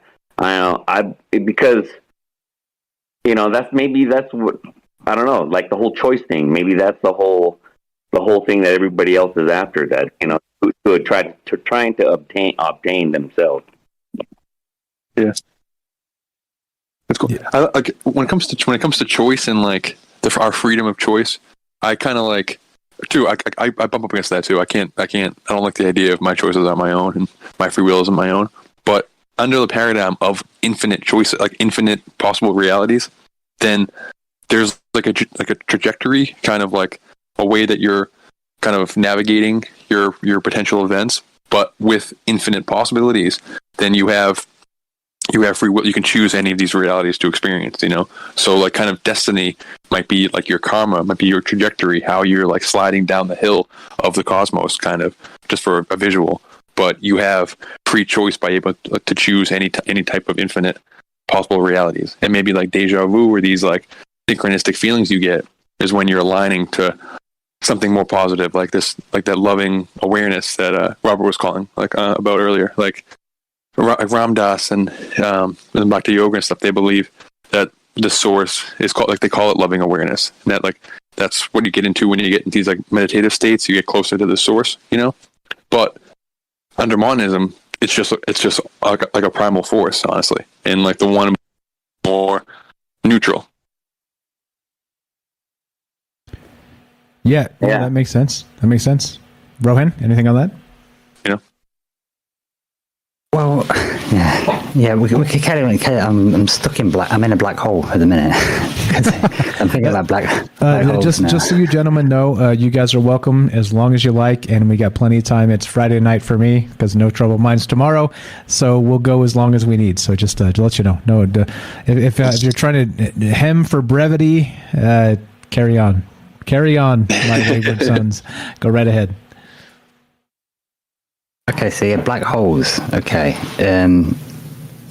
Black holes have a natural regulating mechanism. Okay. So the more stellar matter gets close to a black hole and gets sucked into it, it will suck it in, but then it will relieve a bit of mass. So then it can spin faster. So it's, I don't know if it's exactly right, but it's something like it, because there's a certain spin speed, and it will suck in some of the matter, and then it can't like reach it. Do you know what I'm saying? So it's just like Kelly says, it really does. It just kind of clean up stellar matter close to it. See, when I was growing up and you first talk about black holes in the 80s and stuff, it was always sold to me, at least, they were like this incredibly scary thing that just eats everything, you know, and you're like unstoppable and you don't know what it is and stuff. But no, it doesn't. Then it can do it for so long, and then it can't quite reach the stellar matter. Do you know what I'm saying? All right. And at the same time, I've seen a documentary where there was a theory saying that it seems most likely that black holes were here first. Okay, and they helped to then bring matter into the universe to then create stars, which kind of makes sense as why they're sort of in the middle. And like I say, we've got this sort of, you know, pop culture impression that they keep eating things and nothing can escape. Oh my God, it's just, but that's not true. Things do come out of black holes. Absolutely, they do. I remember seeing a story where they say some light came out of a black hole. Like, I don't know what it was. Something came out, and I know that high frequency gamma rays can get out. Do you know what I'm saying? And also, there's this. Yeah, you've heard it. You've heard that. There's a concept of a white hole on the other side. So if you have the duality, again, back to that duality of creation, the whole thing, right? So if you have the black hole sucking everything in, like I said, gamma rays are escaping, but on the other side, you got a white hole that's doing what? The opposite. It's trying to punch shit through the other side. I don't know, man. Like back to the Higgs field and like, energy becoming matter and all. I mean, there's all kinds of whack shit out there in the universe. It's like, wait, what the fuck? Like, how is this even like real? This doesn't seem like it's even possible. But I mean, we're just meat puppets. What the fuck do we know? Well, how about this then, right? Well, how about this? This, I think. Oh, I've got a potential explanation as to why it seems what the hell sort of thing. Oh, we're fair now, aren't we? What the fuck? Yeah, because you see, physicists are looking through big telescopes at stuff really far away. Right, and we've talked about, and it's coming up now in science, having to admit, well, it looks like it's all made of consciousness. Okay, so if we're co-creators, if it's a creational universe, and you're thinking, your consciousness can manifest things, then what's to say the laws of physics in a galaxy 5 galaxies over is going to be the same? Because if they got a different consciousness there, yeah, then they're thinking different, and they got different belief systems, then they can do different stuff to us. Do you know what I'm saying? Potentially. But it's still covered in the whole smorgasbord of the beyond the mutant. You know what I'm saying? Yeah. So we're seeing funky things that seem impossible. But if you go there, you probably figure out, this is why. You go and ask them. So no, it's because of this, this, and this. Then you find out about their belief system, and now it's in your head. Now you're like, oh yeah, it can work. We just didn't realise. And I'm sure Einstein said impossible is only impossible under a certain set of conditions. Right? Yeah. You know what I mean? And like functionarily, like that would fit underneath the trying to have infinite experiences. Like if it's just one trying to experience every possible angle of itself, then it would maybe divide itself into separate universes under a multiverse, so it could experience those different laws of physics. Let me experience one universe where we have like these Newtonian physics, or maybe this is a universe where we can actually create stuff. Maybe there's an exact opposite universe where what would happen if everything it just starts decaying, where there's a universe that's led completely by destruction, and it has everything in between. It wants to get every vantage point of every possible different potentiality. It's like whatever these multiversal trees we're talking about, these like stacked up reality potentialities that we talk about in the multiverse. Like that's what the monad will be trying to experience. It wants all of those. So any possible way you can wrap your head around it. Like, I don't know. It's almost like he's using us, or it's using us as some type of novelty creators. If we are in some type of creationary universe, like our ideas are something for it to create, for it to experience. I don't know. It's trippy. You don't really like. It's more philosophical than anything else. Like the monad idea, which is why I like the squid, the giant cosmic squid overmind as like a potential. There might be AI overminds that are like actively interfering with our reality and our trajectory as a species. If you want to like kind of zoom in a little more on one specific overmind, like, Yeah, I like the sound of that because, like I say, if a bunch of people have chosen, we talk about choice, have chosen to be on this like low vibration, okay, then that's talking like that to that destruction wheel. Saying like the black hole could split off and then it puts the like defragmenting your hard drive. So okay, you want to be low vibration, but the rest of it wants to not be. So we'll have to separate you two. You go and live on hard drive D, and we'll go on to hard drive F now. Yeah. Do you know what I'm saying? And and also like if you've got this, let's say the transcendental object or the Alfred North Whitehead, the concrescence sort of at the end of time. Yeah. So let's say 50,000 years in time ahead of us, pulling us forward. You know what I'm saying? It's easy to pull things and push things, sort of thing. So if you've got that, then that means that at least this thing we're in is constantly looking to be ever more complex, ever more interconnected, ever more dense. Exactly. Okay, so then we think about it's coming to completion, to oneness, to back to God, but I don't think you ever get there. Exactly. Because then it would end, right? So what out, and plus you get different standards, don't you? So what we might think as being completely whole is only from our concept as people that's been oppressed like crazy. So our sense of like harmony and perfection is probably nowhere near what you can actually reach. Exactly. And I would presume that if, let's say me as an individual in so many million years have evolved enough so I can become something more than this, and maybe I become a star, right? And then maybe I become a galaxy, and then maybe I become an entire creational universe. So I essentially get to meet God, right? And I go, wow, I met God. And God's like, no, I'm not God. I'm not God. He's like, you dirty heathen. I'm not even close to God. Get back to God, you dirty heathen. I ain't it. And it's like, now you got the job now. So you can do this for a bit. You're going to be God, if you will, for a bit. And I'm going off to go and do something else now, hoping to reach that God. And I would also expect this as well. Let's say there are 11 dimensions. If there's a species out there or some entities out there, so whatever, that's about to reach the peak of 11 dimensions and master that, then you can bet your bottom dollar the overall God force is going, oh, here we go then, better create a 12th dimension based on all this stuff that we've now got. Because imagine how much metadata God's got to work with. Ask Mark Zuckerberg. Oh shit. That's a terrifying thought. Kelly, you've been quiet. Takes on that stuff? Yeah, man. I was just gonna say, like, if it's not a system that's gonna be all right. Let's say if it is a system, right? It's not just one program. It could be, re-loop itself. Play it over, looking for something. Maybe something that they missed, or maybe something. Oh wow. And see, and I don't like the whole thing of like one single being that's controlling everything, that's all out there. You know what I'm saying? See, for me, it's I don't know, man.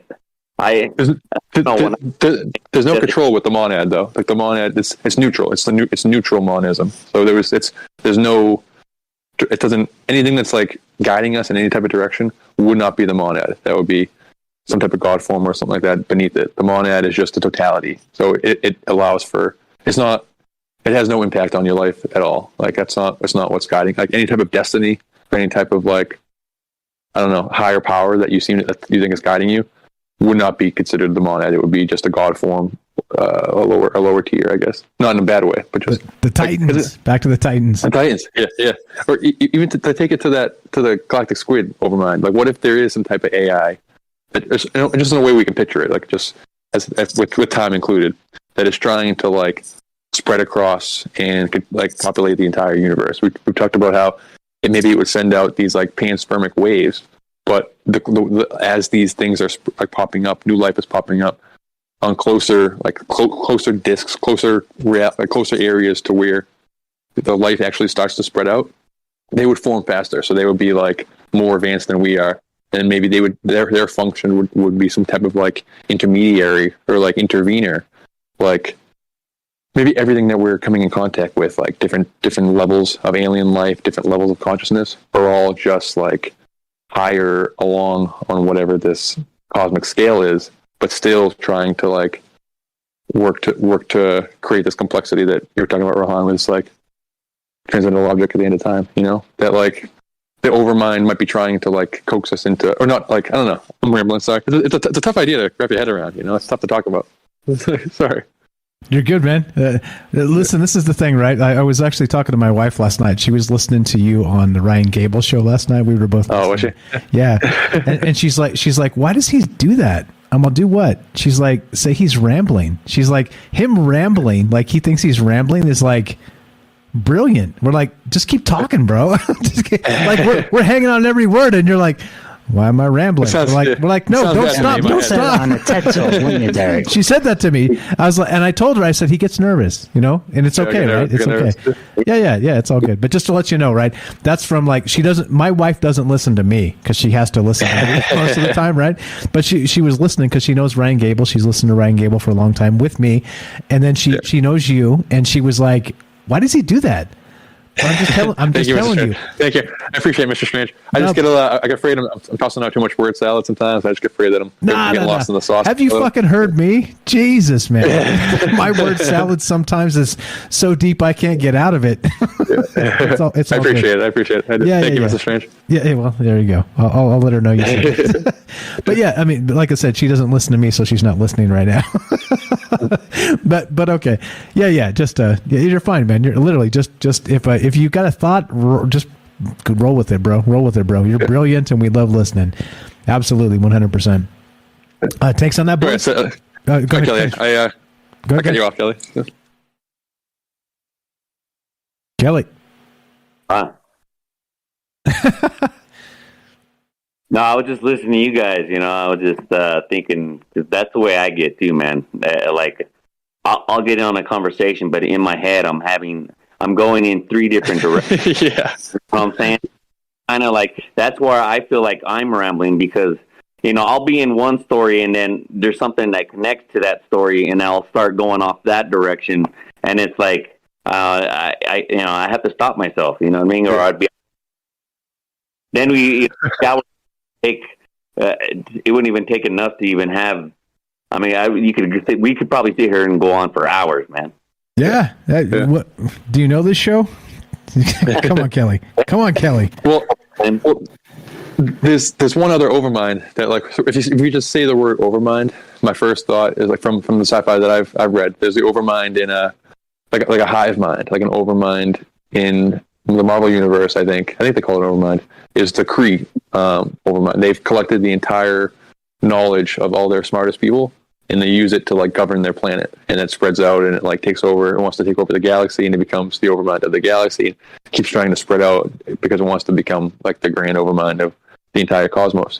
So what if it is like instead of like us being a tendril of some kind of higher consciousness? What if that's true? But what if there's also something else roaming around, some other type of like collection of consciousnesses that are forming a mind, like the reverse of it, and that's kind of like barreling through the cosmos, trying to like, I don't know, it would be a weird type of balance, like synergy, if like, everything is created by one thing, splitting like infinitely, and then a new Overmind at the end is formed from the collection of minds forming one Overmind. That almost seems like this weird balance, doesn't it? Like, that sounds like a Borg or something. Yeah, sounds like a Borg. Exactly. When I think of like if using that word Overmind, right? For me, it'd be like something more of like the Force. Yeah. Like but you have the different types, like Jedi. There's like the white, the black, and the gray. I think right. So in each one, but the gray is the one that is actually the true Jedi that keeps balance between, because one sometimes they would go to one's head, and they would think that's where you tend to fall to the dark side or something. But for me, that's what I would think, like the Force. You know what I mean? Everything is all because and that type of stuff too. It's not that you can, you're, when people say like different levels or something, I think you can complete that here on this planet, because you hear like the Buddhist monks that hit that rainbow, the rainbow thing. Yeah. Rainbow body. Yeah, body, right? So if they hit the rainbow body, that's total completion, right? They say when they do that, before they walk into this cave, they can either put their footprints or their handprints right through rock, like it's nothing, you know what I mean? Like that, it's not there, like the Matrix, like you can just hand right through that shit. That's what I think when, instead of because, when it's a whole vast, different way you can go, you know what I mean? Like, and this is what I guess science would call theories, I suppose. Yeah, though real quick, scientifically, all that's legitimate. They say that if you're vibrating in a particular, the correct frequency, you could pass through solid objects, right? Like if the solid object, like very much like that, the 1989 Loma Prieta earthquake. I'm from California, so I know very much about it. They had that overpass that basically liquefied. And so it shouldn't, the actual tremor, the kinetic energy from the earthquake shouldn't have actually like broken that thing and like killed all those people. But what it was the resonance of the hum that liquefied the concrete, because it was exactly the right frequency to liquefy it and drop the overpass down on the people, right? Because if it was strong enough, it would have destroyed every overpass in the area, but it didn't. There was just one particular one that, like, the concrete build was exactly whatever solid matter versus the resonance of that hum or sound or whatever it was that caused that. I mean, that's all that shit is real. All that shit is science. That's real stuff, man.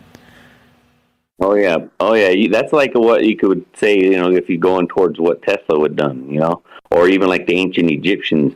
When you look at those one stairs that like go down and they look like they're like liquefied, you can do that by sound. You ever seen people like, when like people have those base cars and they look over to the right and and looking at the window, and that fucking window is vibrating. Well, I'm surprised that shit ain't even snapped, but it's waving like a wave, But and that's all with vibration, frequency. You can do that shit, and it's very powerful. And I think that is, that's what Tesla even talks about, like those three things, and that's the makeup or the whole secrets of the universe. Yeah, energy, frequency, and vibration. He said, right? Absolutely. Yeah, go ahead, Derek. So then, like, where would these like monks and stuff go though after they get into their rainbow body? Like, and the Maharishi and stuff, that they talk about like shedding your like physical coil. Like they just shed their body when they die. A lot of times they say they chose to leave their body, but are they going just back into the source, back into this overmind, or is there another layer that like now they're existing in? Are they floating around as rainbow bodies now? Yeah. I think the weird part too about all that stuff is, just real fast, and you guys carry on, is that we've talked about that duality. You said the monad is like that. I saw the thing you posted in the Discord. There is it's like the circle and the point in the middle, but it's still like yin yang. It's still the duality of creation, back to the divine architect and the counterplayer that was described as Philip K. Dick. Exactly. But so the question is then, so as humans that are sort of stuck in this modal creation, whatever the fuck this thing is that we're in, whether you think it's a situation of actual like computer digital matrix shit, or whether this is like physical shit and there's like a layer of spirituality and consciousness that basically takes the place of the computer code, right? It's the same thing. It's just describing it in different ways. But the question I have is which one of those is on our side, or are they both on our side, right? I think that's the question that disturbs me the most about those takes on that sort of thing, is like, wait, so do they love us or do they hate us, or do they need us, or we are basically what that yin and yang is pressing against so hard from both sides to create us, to make us, to give us that choice, right? Because if there was no choice, like Jennifer said previously, if there was no choice, this is a cosmic dictatorship. She didn't use that word, but like that's what this would be, right? So maybe that's what that yin and yang power is. It's pressing so hard on us, and that's why we feel the pressure of, right, like mental health issues, and right, like the fear, all the stuff, right? There's so many things that are just bad about being human, but in the same breath, there's so many things that are so sublime and amazing about being human. And maybe because we can experience both of those things, maybe they're both on our side. I don't know. What do you guys think about that? You know what, Jeff? You know what Starman said in Jeff Bridges in Starman? You remember his famous quote at the end? He said, "The best thing about humans is when things are at the worst, you're at your best." Resistance. That's how you grow. You need that to lie down the gym. And I honestly think that it's all meant to. We can complain about it, but I think it's all meant to be that way, so you don't have stagnation. Because the opposite side of the dictatorship is you get everything you want, everything you need. You know your place in the universe, this, that, and the other. You get fed everything. You wouldn't go anywhere. You wouldn't do anything. You just sit in your chair and do nothing. You wouldn't need to talk to anyone. You wouldn't need to do anything. If you were just being fed everything, it's pointless. Utterly stagnation. You know what I'm saying? And they kind of touch on that in the Matrix as well. So in the first Matrix was a perfect world, and your feeble minds couldn't accept it because you're evil, and it's not that. It's just that they don't understand the nature of reality. Do you know what I'm saying? That low vibration shit right there. Yep. Yeah. And like when we're talking primal forces, it's tough to like put human morality on them. Like is a black hole evil because it's like sucking up everything in its path, or is it like a necessary function? Like I don't know, is like water that's eroding the ground, is it the enemy of the ground because it's like tearing it away? To something, to like another path of water that's allowed through as like it then becomes like a river, like as it's allowed to like get past these rocks, it might create a whole new like trophic cascade, creating life all across this whole new region that was once a desert, because one point like 100 years ago it got like this piece of land got eroded by this powerful blast of water, you know. So like if you're trying to put human perspective onto that rock, and this water is like a terrifying of crafting an old one monster that's tearing away at its reality. But if you're the perspective of one of these flowers that are blooming like 100 miles down the path, that's now allowed to flourish because of the nutrients it got as the water got to pass through, you know, like it's tough to, I think these two forces are just creative forces, or like they're like entropy and atrophy, just two forces that are, like you said, Mike, the divine programmer and the dark adversary, or whatever. Like just the necessary push and pull, like the sine wave of the eons go up and down. You know? Yeah, like we have to have it. You know what Anne Rice called that, actually, by the way? Anne Rice, in her amazing writings, called it the savage garden. That's what she called it. The savage garden. That's cool. Yeah. Yeah. That's cool. Yeah. I don't know. It's tough. It's tough. And then you get into, and then I don't know. Then toss in. So if those are the two like primary forces, like the original. So if like the monad would be, you take the yin yang symbol, and then the circle around it, it would just be the monad, you know. But then if you keep going down and down and down, that would allow for more complexity, and then there would be more overminds that are created. It wouldn't be like the overmind, but they would be more like collections of consciousness that are then created as you go down, you know. So is our reality just a creation of one of these lesser minds, these lesser overminds, which essentially is what the Gnostics believe, that like if we are living in some type of simulation, you know, then like we do have an overmind of this simulation, but then there would be another overmind beyond that. Like, I don't know, if we are living in a simulation, is it the first one? If we escape the simulation, are we in the real world, or is it just another simulation? You know, it would be a pretty smart programming like decision to make Zion in the Matrix just the worst fucking place you can possibly imagine. This terrible place where you're eating slop and everything, because it would coerce the people to go back into the Matrix or not want to like hop out of this simulated world. Right. So then what if you try to escape Zion? What if it's a more perfect world after you escape that? And it keeps going. Like, I don't know. It's the idea of infinity really like messes my head up. You know, it's supposed to mess your head up. You can't put things into words. Patrick Moore said that. He said Einstein couldn't even answer that question because he asked him. Yeah. I don't know. A lot of maybe juice tonight. I'm liking it. I dig the maybe juice for sure. We got a comment of the night. It took 3 hours plus, but we got a comment of the night. Ronald over on Rockfin says this: a black hole is akin to a cosmic Roomba. The Roomba of Doomba. the Doomba. The Roomba of Doomba. What's up, Ron? Like if you guys aren't on Rockfin, get your ass over there. You got the peanut gallery, always cracking jokes all the time, and good shit. And by the way, if you watch this show on Rockfin, Michael Strange gets paid in crypto. So there you go. If you have the choice and it's all the same to you, Rockfin is the way to go. Yeah, amazing stuff. I don't know, like all of this, like when you start to consider, as always, right? I think the issue is it's not an issue. I think it's a blessing in that we're able to literally just get together and talk about the largest things ever, right?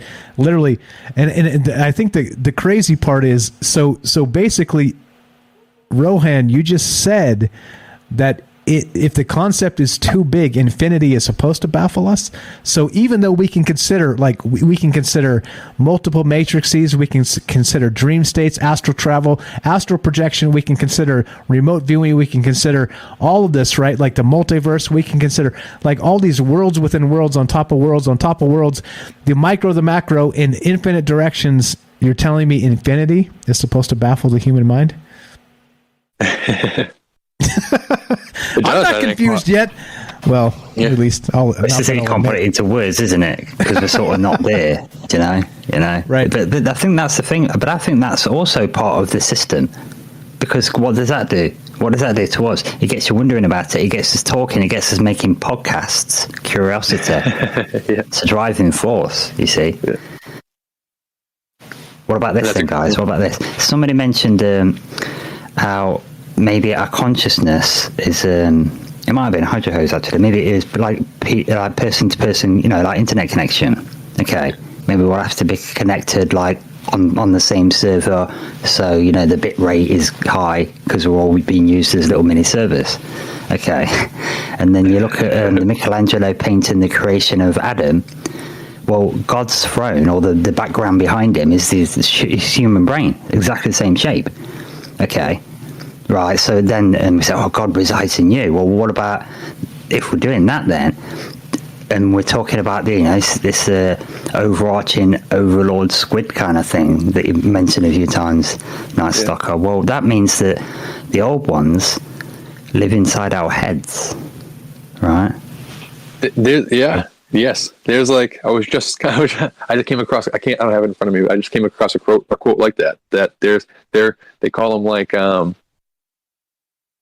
exitory, or like not existential, but like it's like thoughtful, like mind forms, like psychological mind forms that exist outside of our mind, is like how it was described. It was like like it's crazy. It's true. I gotta find the quote. I'll find it when we get off. But essentially explaining what you just said, that there's like whatever these natural processes, like whatever these Jungian archetypes are talking about inside of our mind, they also exist like within the Overmind's mind. So they would exist to us as creations of the Overmind, and we could interact with them. I don't know. Yeah, I think when we think of things and we stretch outside of the box, I think it's like this. There's a video game called Mass Effect where there's basically, it's a long story, but there's an AI machine that's sitting in between galaxies just waiting for 50,000 years, and is supposed to come and activate this space station to bring them all in and do a Thanos and wipe a bunch of people out to regulate life. But I think of it, these old ones then, say they're part of our consciousness. I think they sit just outside of it on the border. And it's not that they're waiting to get in like an army. Is that this happens for me. This is how my thinking works, and I've monitored my process most of my life for loads of reasons. And I think what it is that when you go outside of the box with this stuff, when you use your curiosity, when you use your creativity, when you go for it, it's like if your consciousness is a balloon, if you squeeze one part of it, it kind of balloons out just in that bit, leg shape, and ballooning outside of yourself allows one of those kind of old ones to touch it, get a tentacle in there. And once you've got a tentacle in there, then you've got a live Wi-Fi connection. You've got a stream to it. You say, okay, and I think of it like where focus goes, energy flows, to quote Alex Collier. So what I'm saying is, when you think outside of the box and stretch yourself, okay, the frequency of that thought, the flavor of it, that's the old one that will touch it and give you a little hint. You know what I'm saying? And if you go down a different track, a different old one will go, well, what about this? Just to inspire you so you can keep growing, because the whole point of it always to keep growing. If this concept of God going mad because he knows everything, you've got to keep this thing going. You've got to keep making things happen, and and surprising yourself, right? Like again, if you know everything, like how that's a good point. Like how crazy would you go if you knew everything was about to happen before it happened, right? Like you would literally be stuck in madness, like in a madness loop. How could you get rid of it, right? Yeah, and you'd be alone. And you'd be alone, exactly. Nobody to talk to except for the dark counter player. That's another idea for like what caused the whole thing. What it might not be a choice that whatever this monad made to create dualism to perceive itself. It might be a reaction of knowing everything. And the mind split, like the Big Bang might be just a shattering of this consciousness into infinite different vessels, into infinite different pieces. And what we're doing is we're experiencing the Humpty Dumpty effect of we're trying to put this mind back together, and maybe the singularity, this transcendental moment, is when the mind is fully completed. So when we see these moments of that's right, we get the feeling of we're doing something right. Those pieces go together. That's just like a memory of the collective to what the shape was before the shattering, and maybe the big crunch is when we put the last piece together, and it's we become that mind again, Maybe that's why they call it such a big gift, and they emphasize it in some of these religions. Why it's such a big gift? Maybe it's as simple as this monad force didn't have a choice, and thus gives us one. You know what I'm saying? The one thing it didn't get that puts in hell. Basically, it's in hell. It's in a hellish. Eventually, it's in a hellish situation. So how do you get out of it? You got to try and forget some of it. You know, and it gives us a choice. And where's Bailey, man? God damn it! Because I talked to Bailey about this a few times, and he's like, "Well, that's a bit law of one stuff, and it could be a trap. You get us into the AI." It's a good conversation. Bailey's God brilliant. damn, call in Bailey. Bailey's brilliant. If you're out there, Bailey, we're listening, and you're brilliant and amazing stuff. Couple more amazing things from chat we have to add to this. Ronald Powell again says, "What's up, buddy?" Over on Rockfin. A black hole is akin to a cosmic Roomba, the Roomba of Doomba. We also have some other amazing stuff. Dawn says on YouTube, "There is no side. We are all one." I love that. Matt in California, who called in earlier, says, "The only demons we should be afraid of is the ones that we create ourselves." Good shit. Good shit. Lots of amazing minds out there, and that's why this works, right? This works as a collaboration, and I can't thank you guys enough. Again, no time frame for me. I'll wear all you fuckers out. You know me. So, what are your thoughts? What are your thoughts, Kelly? Kelly, you've been quiet for a minute. Just listening to you guys on the right there, where you're saying that you could see stuff before it. You know what's weird, man, is I can do that, and I do it all the time. I see shit before it happens. Yeah, it's weird too. Like I'll see, and sometimes it's dumb shit. Like I'll like swinging around, and I see myself knocking over this, some wine, and I actually fucking do it. Or like, but like, no, the oracle would ask you if you didn't see it, would you still do it? Yeah, but it's happening so simultaneously. Is that it's like split second before it fucking. And I even stopped one time, like the other day at work, and I was like, why am I keep fucking seeing this shit, man? It's starting to fucking. I think I know why. I think I know why. 'Cause it happens to me as well, but I don't get. It's usually. I think it's because. As you're approaching, I mean, it's hard to say a moment in time now when I had this conversation, but I think as you're approaching a point of which something's going to happen, let's say, your unconscious mind makes decisions 3 days before you do it. When you think I'm going to call Mike, you kind of mind's already decided that a few days before. Okay, so I think what happens is that as you get into the point where something's going to happen, and it don't have to be significant. It could be anything, just having to pick it up. But as you get into that point, it's like the standing waveform is solidifying, and it's yours. So you pick it up. Yeah. Duncan Trussell describes that as like a runnel. If like, and like reincarnation or whatever. Like the idea being that we reincarnated. We've done this so many times. Like the number is the amount of times it would take a bird to drop a feather onto a mountain and to erode that entire mountain. It'd be like infinite times, countless times. So it's like we have certain things that we do every time, and he calls that like a runnel, where it's like a pattern that like feels it's like our natural trajectory, what we would do if we just kept doing it like mindlessly. And then sometimes there's moments where we do something different, or we catch like glimpses and we change what we're doing, like the Kelly moment of like, whoa, I've seen this, let me stop. So and then it doesn't happen. That creates this like whoa force that you're like escaping this like multiversal gravity well type thing. You're escaping this runnel, and that's creating more novelty. So like the point you were saying, Rohan, about like the more crazy the idea, it allows like this tendril just to seep in. If like the point of consciousness or our reality is for consciousness to experience itself in infinite times, then the novelty would be like baked in. We'd be rewarded for having like novel ideas. We're creating more complexity. So like a lot of people talk about that. Like I'm somebody who doesn't like really get out of my comfort zone and stuff. I do a lot of the same things all the time. But people who talk about like, yeah, I just quit my job and I just hitchhiked and I just started doing it, and I haven't known where the next like $5 is going to come at any moment for the last like 20 years, but I always make it. It's like it seems that the universe rewards you for taking these leaps and trying to do these novel things that creates more complexity in your life, because practically that's like what consciousness is trying to do, creating more experience, or experiencing more experience, Yeah, I like that repeating things. I like that, Derek, because, like I said, I think that's why certain things resonate with you.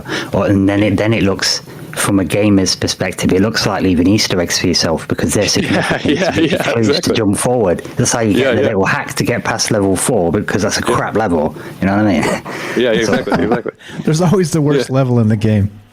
Yeah, exactly. And that's what you're about the repeat things. Well, sometimes you do things by routine because it's just you have to in the setup that we've got in this life. And so I remember distinctly, and even as a kid, I thought this is not right. And then you just move on because you're a kid, innit? You think, oh my god, A-team's on, whatever. But I remember running up to my bedroom as I normally do, and I opened my bedroom door. Grab the handle, open the door, and then I shut the door, but I didn't let go of the handle. But I didn't trap my wrist. And I thought, hang on a minute, I forgot to let go of the handle, so my hand's on the wrong side of the door, but it's still shut, and my hand's fine, and my arm's still there. Do you know what I'm saying? Because it's I've got so much routine doing that, there's like reality says, the door shuts, and you carry on and do your thing and play your computer. Do you know what I mean? But I knew, because I'm observant. For tons and tons of reasons to do my upbringing, I've got a really good memory for the events that I witness, things that happen, and I know I didn't let go of it. Do you know what I'm saying? Yeah, that's true. Yeah. Jeez. What do you think, Mike? Fucking wild is what I think. Wild stuff. Yeah. Yeah. It's I don't know. I think all the concepts are valid and worth considering, and that's why we do this, right? It's one of those weird spots where it's like, I don't know, right? Like let's take it as far as possible, and then what happens? Have you guys ever actually like Rohan described, come to like an end of like, well, what if, and then infinity kind of breaks your brain? You ever had that moment? Oh yeah. He's like, oh yeah. Yeah, all the time. 9 times an hour for me. Yeah. It seems like I don't know. It's almost like we're it's like you know what I mean? Like, no offense to my dog and like the animals of the world. I love them to death and they're amazing. And I'm not quite sure my dog can consider the things we're talking about tonight. And so it's almost like we were kind of put here with that yin and yang press from the both sides to really squish that out of us, right? To kind of maybe through the fact that we can actually discover, right? It seems like that's the case, right? Yeah, I think I said this before. I go to it a lot. I think it's a cool way to think about it. But if you to take life forms on this planet, kind of, or life forms that we know of as a trajectory of consciousness. You start with stone or whatever, or some type of crystal or something that's here for a really long time, like a stalactite or something that's coming into form over countless eons, but it's experiencing nothing essentially. And then you go to a plant that's coming into form. It goes from seed to fully formed to deceased in a very short span of time, but it's experiencing its immediate surroundings. That's taking in that amount of novelty in its immediate zone. And then you get an animal who is born, comes into form, and experiencing its reality, but it's able to walk around like a dog. So a dog comes into form. It's a puppy. It experiences its immediate life, but it's not having complex thought. And then you get human consciousness, which comes into form. It's consciousness on the move, so it experiences more novelty than if we had roots and we were stuck in one spot. And then we have the added layer of we're thinking about us thinking. We have a consciousness that looks back at itself, which creates infinitely more novelty. And that's the idea of us humans as creators. We're thinking about our thoughts, and we're consciousness perceiving itself within one body, which is adding just infinite novelty, just to take it to just a really small show level. We're at this level now as a show. We're all here together talking about our own personal experiences and thoughts. But then as the show grows and gets bigger and bigger, we have millions of new thoughts coming in. That's going to create more and more novelty. And who knows, the idea we'll stumble upon a year from now. It's really crazy. And then that leads to more novelty and more novelty. And if that's the function of the universe, then we'll in some capacity be rewarded for it. That's why it feels good to get together and talk about these complex things, because the more complex it is, the better it is for that monad to experience infinite complexity. Mm-hmm. And the better it can improve things as well. I think it's gathering data all the time to make a better and better product. Yeah. So what is the product then? What's the product? Is it us or is it the universe? I can't remember what it was, but I put the comment of it. It's almost like what you're saying. Is this like the beta test sandbox planet? Do you know what I mean? We're just, Yeah. I don't know. It's the dog wagging the tail. I don't know. Is consciousness experiencing itself? Is that the goal, or is it this? I don't know. Is it the experience that's the thing? I'm not sure. I have no idea. Just a side note too, just so everybody knows, things have changed a little bit on Fringe FM, and our friend Ryan Gable is now. It used to go the time slot was Troubled Minds. It would go Joe Roop, who's actually the boss and the leader of Fringe, and then would go Ryan Gable. And in the old days, Ryan Gable used to have a recorded 2-hour show, but recently he's been going live. So I want to point this out to you guys. So if you're listening and you're like, hey, like when Trouble Minds ends, Clyde's over, and I'm like, fuck, I'm not listening to George Norrie. What am I going to do?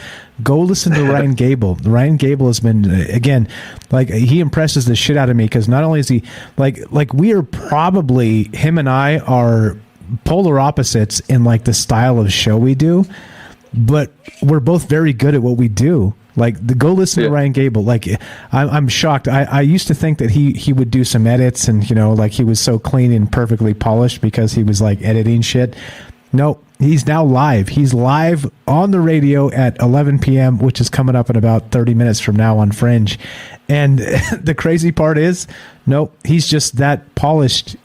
He's just polished. He's really polished. He sounds the fucking same on a recorded show and on a live show. He sounds the same. I was not shocked, but let's say I was mildly surprised. Like, wow, this is just Ryan Gable. Like he just spits hot fire. Like he presses record and goes. But I was talking to him too offline, and he was telling me that he was saying that he preps like hours, 4 hours for a show type of thing. So it shows, right? He's got a fantastic memory, a brilliant mind, and just letting you guys know. So when we finish, right? Even though, well, I'm not going to say it, but like, let's say that when we finish, go take a break or whatever you got to do because there's some shenanigans happening. But at 11 p.m. Pacific, Ryan Gable comes on, and he's live on there, so you can call him and talk about shit. And he's talking about all kinds of crazy stuff. Like he had Derek on the show last night. Yeah, Derek was on the show last night, and they were talking about fucking Titans. I was like, oh shit! Like I saw the show was about Titans, and then like 30 minutes later, he says that Derek was going to be on the show. I was like, fuck! I should have known. I should have known. We're talking Titans, and Derek is here. Yeah, he's great. I'm really jealous of. Wait, I feel like the shit I say is like interesting sometimes, but I just don't love the delivery in which I say it. I mumble and I stutter and stuff. But Ryan is just like he is very polished. He's very clear and concise, and he puts a lot of prep in. And I'm very envious of his style. Like he's very good. Exactly right. So, can I make a quick comment on that? What you just said there. Go ahead. I think this when we think words with doing the word salad and the rambling, I think that might be a bit of a clue to authenticity and genuine curiousness, because I think we're probably unconsciously aware that when you say it, it's obvious that our own experiences and our own stuff in our own head is always going to be the most interesting to us because they're ours. Do you know what I'm saying? It's like the ultimate icebreaker in a conversation starter. Tell me about you. So I think when you're honest and when you're trying to do your best and trying to, you worry a little bit that you're boring people because you know that your own words are going to be more interesting to you. Than but it's just, I think it's authentic. I think that's what it comes down to. So it's like a thing to try and dodge to give yourself confidence, but at the same time, it's kind of a good thing as well because it shows a sort of strength of character as well. Ramble. Brian After Dark says, "Give Ryan a listen if you haven't." I agree. Let's again, like I said, let's again. He's been very, very kind, very gracious, and very cool to me behind the scenes. And Ryan's a good dude. Check out Ryan Gable on Fringe FM. He's in about 24, 25 minutes, something like that. And you can see, this is what I'm saying. Like, you listen to him, his old shows like a year ago, he was pre-recorded and he put them up, right? So it would go me live, Joe Roop, and then would go Ryan, a recorded show. But now he's doing it live and he sounds just like his recorded show. It's Sounds good. Yeah. I almost feel like he's a robot or some shit. It's crazy. It's so crazy. It's any time zones. If it's any time zones, I think, because I know before the Fringe days, before he was on the Fringe, I used to follow him back then, and he used to do live then. Do you know what I mean? And like, like I say, it's always the same. It's always the same. And I used to sometimes, and that then he was in the Discord as well. He was in the Discord thing, and I used to sometimes chat with him. Do you know what I mean? And he can still manage that. He'd be blasting through that, and every now and again I'd say something, thinking he'd be at the end, and he'd be like, okay, yeah. You know what I mean? He'd comment back. Do you know? And it's like, I've missed that from him not being able to go live. So that's really great. I'm glad you brought that up because he's a beast when it comes to it. And regardless of styles, you're going to get tons of information like this show, that show, and it's good quality information. You know what I mean? It's there. 100%. Just want to point that out. Well, I'll keep talking about it because, like I said, he needs some love because, again, this is the problem, right? So, like, we've been doing Troubled Minds live literally since the fucking beginning. So when people show up, they're like, they expect a live show. Ryan he started live and then he went to recorded shows. And so now he's kind of on the back end of Fringe. Again, the 2-hour block, Troubled Minds, 2-hour block, Joe Roop of Lighting the Void, 2-hour block of Ryan Gable live doing the Secret Teachings. And the dude's brilliant, I'm telling you. He goes on Clyde Lewis every year and does a Super Bowl show regarding symbolism and all the rest of that. Like, he is literally all the shit I wish I knew, Ryan knows. Right, like that's, and I'm not kidding you there. Like, just go listen to the dude. He's very well read, and he does his work, and it's an impressive thing. So check it out. Like I said, this isn't turning into the Ryan Gable support show, but it is because we're bros, and he's been, like I said, he's been very cool and very gracious and very cool behind the scenes to me. So it's all good, right? Like, spread it out. If you're still awake at the end of Troubled Minds, you're like, God, I want some more. Turn on Fringe because he does it exclusively on Fringe. And again, this is one of the amazing things about Fringe is it's kind of like its own independent, like, I don't give a fuck thing, and that you could just go on and say whatever the fuck you want, right? So he doesn't have YouTube censorship. He doesn't have any of the rest of this stuff. It's like just a censorship-free platform for him. And so he just does it on Fringe and then just cuts it to a podcast. It's as simple as that. So you can find him on. I usually listen to Fringe on TalkStream Live. I don't know why. Yeah, me too. I always have, right? I always have. But you can find it on the Fringe FM website and just smash play at 11 p.m. Pacific. Kelly, you still here? Sorry, man. We've been railroading you. No, man. Because I gotta get up in the morning and shit. So, like, I look at the cosmos as kind of like the ancients did, you know, like the Egyptians and the Vikings, you know, like going through Valhalla. They had all their ships that they had at night, or, you know, put them, you know, with them in their, you know, when they put in their dying shit, right? So I look at it, you know, they look at the cosmos as a river, and that's what I look at it as. And the reason why I say that is because if you look at a river, you know, and sometimes on the ends of the shore, you'll see like the rivers make a little whirlpool, kind of like black holes. You know, maybe that's what a black hole are. They're just spin-offs, and that's what we are. And at the very bottom of that spin-off, you know, most things that are the same, you know, like different molecules, they collect together. And maybe that's what we're doing here. We're at the bottom of the whirlpool right now, and the collective minds, the troubled minds, are all looking for that information. And with that, you guys have a good night. Have a good one, Kelly. You're the best. Nice. Thank you, Kelly. Great shit as always, brother. Sleep well. Have a fantastic weekend. Probably taking the week off. We'll catch you the following week. Always a pleasure, my man. All right. Take care. Good night. Later, bro. You too, bro. Yeah. You too. You all right? You all right? Yeah, dog's barking over there. Like I hear the dog ready to go outside. Right? No, she's fine. I just let her out. I keep her in a pin right here next to me because she's basically still in that puppy kennel phase where if you don't like keep her like where you can watch her, she'll disappear. Yeah. Like literally. I'm not shitting you. I got the standy desk. I've got the whole nice rig. I got it all set up. I got the new monitor. Everything's fucking purring like a kitten. This little bitch climbs underneath the fucking desk and she's chewing on the power cord, right? Like what the? And I didn't realize it because I had her little bed right there. She was just chilling by my feet. I was like, oh, she's such a good dog. No, she chewed the fucking power cord of like the main like system like wall wart sort of situation, right? Down to the fucking copper. Like I don't know how she didn't fucking shock herself, but I was like, what the fuck? Like so now she's not really allowed to be by herself because she's still chewing shit like that, and she's a puppy and get the Lecter mask. But holy fuck, right? I was like, literally, like, not only could she have killed herself, like she could have ruined my whole fucking rig. There's way too much money in this rig for her to fucking ruin it. So basically, she's back to kennel style until she chills the fuck out. She's got chew toys. She's got all the things she needs. She eats when I gave her a stick. She's got all the she's the most spoiled fucking dog on the block. But she's still a puppy, and she's still dumb. Still trying to figure out what the heck's going on. Yeah, right? Like, we were all like, what, 15 once? You know what I mean? That's kind of where she's at. Yeah. So yeah, just FYI, next week, probably taking the week off. I don't know, I might get itchy and like jump in like late in the week or something, but don't count on it. And also, I might do a surprise show tomorrow. Oh, snap. But just because I know I'm going to miss it for the week, but there's a lot of shit to talk about. There's a lot of shit to do, but I feel like we missed one this week for the monitor issue. We missed one last week.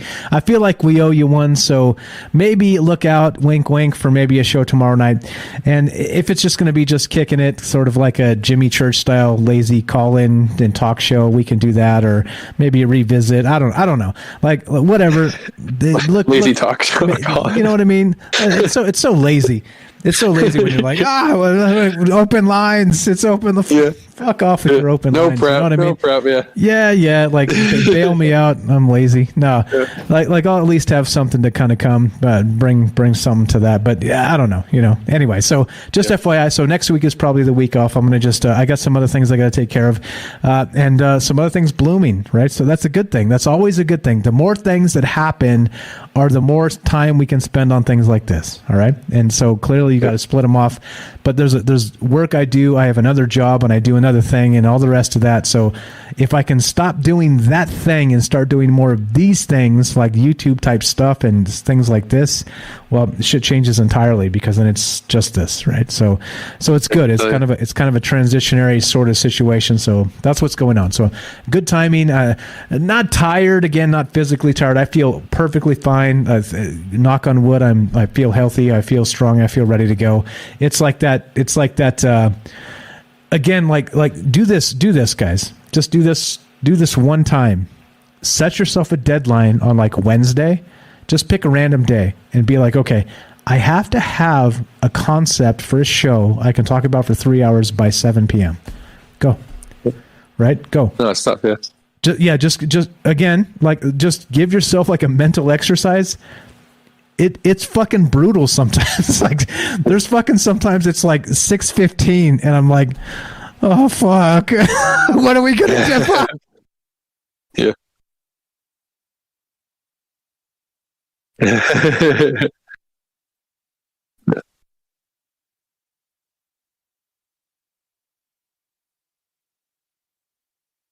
No.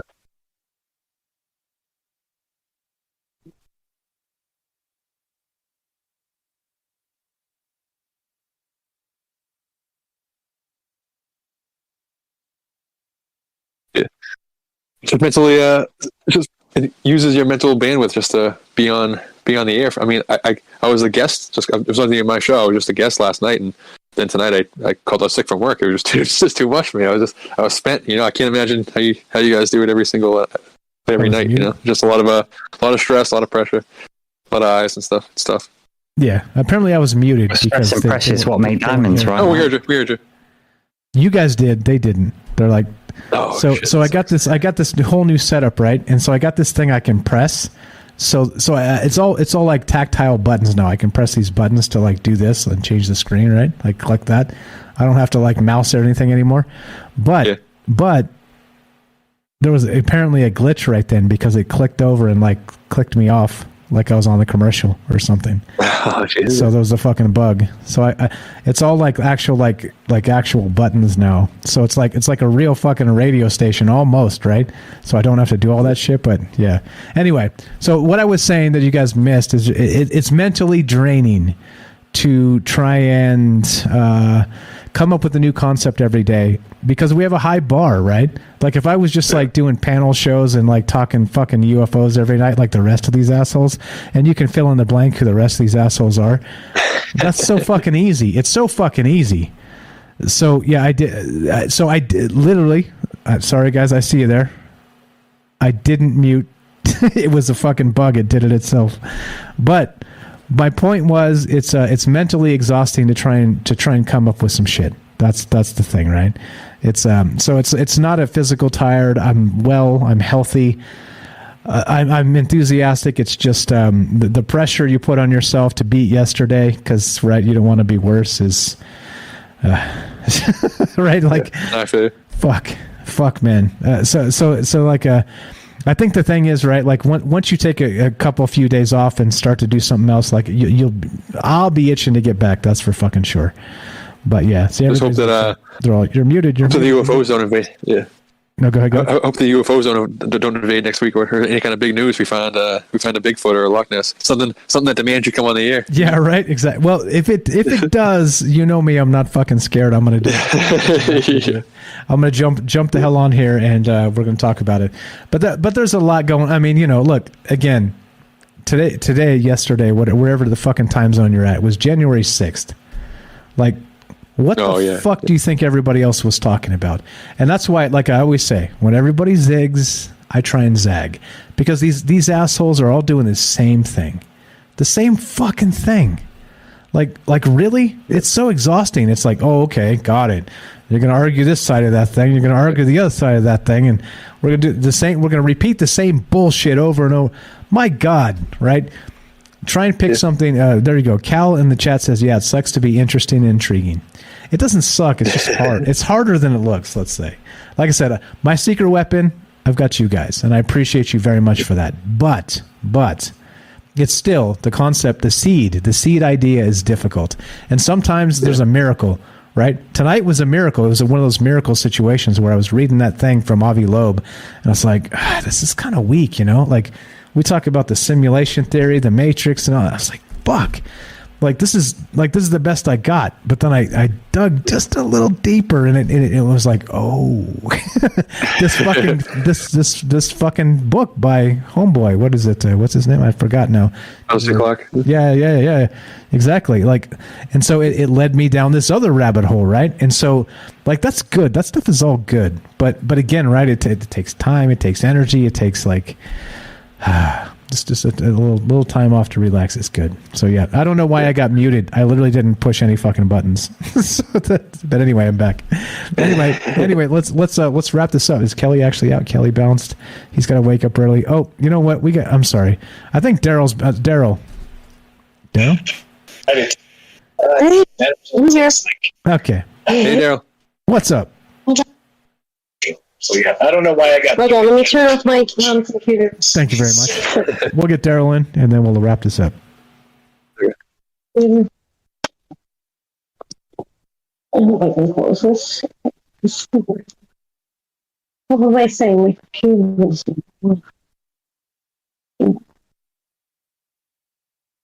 There it is. There it is. I got the dog back in the kennel here. I can't trust her. She runs around and she just chews up shit she shouldn't be chewing on. It's like first it's carpets, then it's cords. It's like fuck, come on.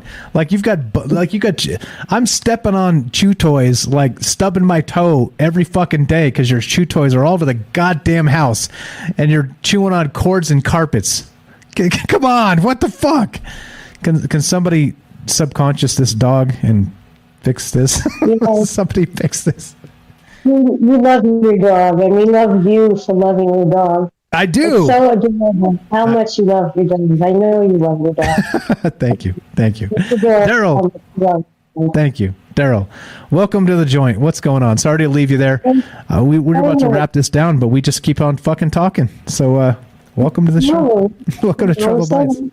What's on your mind, my friend? I just love the show tonight. I forgot totally what I wanted to contribute. But I had a kind of an out-of-body experience, a near-death experience type of thing here. Coming out of the anesthesia during my last and finally Operation and thank you very much. But I had a crazy near-death experience, I guess, and like the earth slowed down, and I was so sure I had been there before, and I knew what people were going to say right before they said it, and you couldn't talk me out of it. I don't even know if I was kicking and screaming, but it knocked me out. They had to knock me out to shut me up. It was quite frightening, I don't think being aware of certain things, or I don't know, having out-of-body experiences that are enhanced by drugs or by other substances is such a great idea. Most ayahuasca. Yeah. Just be careful, guys. Be careful what you do. I'm glad you're out of the final stretch here. I'm glad you're ready to go home. You coming home this week? Another day or two? I would have been home today, but I was in really a lot of pain, so I just wanted to stay one more day. Otherwise, I'm doing really great. Like, I'm doing better than expected. So, yeah, I should be home tomorrow. There's so many firewalls here. I'm so over it. I can't even get into Discord on my computer. But I totally forgot I have my cell phone. So here I am. Yeah, I'm ready to come home, and everything is like, I'm totally back to normal. Everything's where it's supposed to be, and just missing you guys, loving listening to you guys all the time. Such a great show tonight. I miss you too. I caught up on all the science fiction movies. I mean, like everything that I could watch science fiction. WALL-E, Star Trek, which are Transformers, you name it, Marvel stuff, Spider-Man. Oh, nice. You name it, I don't know. I mean, this is all I get, I just watched everything possible, so I hope I can chat with you guys about. Nice, that's cool. That's kind of funny stuff. Fucking right. Well, welcome home. Glad to hear you're on the mend, and that's the final procedure. You're good to go. It's all uphill from here, or downhill from here. I mean, all done. Anything I do now is my own fault. Nice. This is your own damn fault, Daryl. Master of your own destiny. Yeah, there we go. I won't chew any of the power cords, that's for sure. Yeah, don't do that. Definitely don't do that. Especially when you see copper. Stop biting. Stop. Oh, yeah, no, I know it's copper. You can't tell that to your dog. I love your dog. Your dog is a sweet one. He just doesn't matter. Right. But you adore your dog. Right on. Welcome back, Daryl. Prayers, frequencies, vibrations, whatever it is that resonates with you, all the best thoughts and all the best will for you. I hope you get better quick, and glad you're home. Glad everything has worked out, and look forward to many great conversations with you. Yes, me too. Thank you so much. It's been like a Ritz-Carlton, I'll tell you. Yeah. Just ask me. It's been really nice. This place is like so luxurious. It's really kind of cushy, I'm really enjoying it. That's cool. I even had someone come in for my relaxation and rub my feet with lotion. Oh, it was wow. It was nice. I loved it. So I can't complain. Just have to know who to ask and what to ask for. And you probably get it, Hell yeah. All right, so we're good. We got no Jay tonight, so let's do this. Let's wrap this up, ladies and gentlemen. Let's kill it. Thank you for popping in, Daryl. Thank you for listening. Thank you for being well. That's the most important thing. Thank you for being well. Yeah. Thank you for giving great shows all the time. Great context, and all of you guys are so smart. I love listening to you. Thank Love you, thank Daryl. Yep, yeah, back at you for sure. So let's wrap it, boys. Final thoughts here, and let's kill this thing before I piss myself. Yeah, the only way to I don't know, the universe rewards novelty, so get out of your comfort zone and do some stuff. This comes from somebody who doesn't do that at all. So I don't know. I'll try to take my own lesson and do some novelty, create some new experiences for yourself, I guess. Yeah, like the Overmind notice share. Yeah. Let make the Overmind notice. And like Robert has said over on Rockfin, it's like we create our own destiny, right? So maybe stepping into that destiny ourselves, making that decision, like the hard decision, is always the best thing for the Overmind, because it's like, yes, I fucking got what I wanted, right? Get it, exactly. Get it. Absolutely. There you go. Matt in California says 4 hours as predicted. Yeah, well, you can't win them all. I threatened 2 hours and we got 4. All right. What else, Rohan? Let's wrap this. What you got, buddy? Yep, I got this. We make Doctor Strange look like a morsel, a mere mortal, compared to how we talk. You'll see visible rings of torsion whizzing past your ear if we go fall to the floor. Hell yes. Oh, bars. Hell yes. Fire, brother. Speaking of bars and fire, we got a couple individuals here. Actually, we have all three. Matter of fact, so let's start from Night Stalker. Has a YouTube channel. Give him a follow. Link in the description.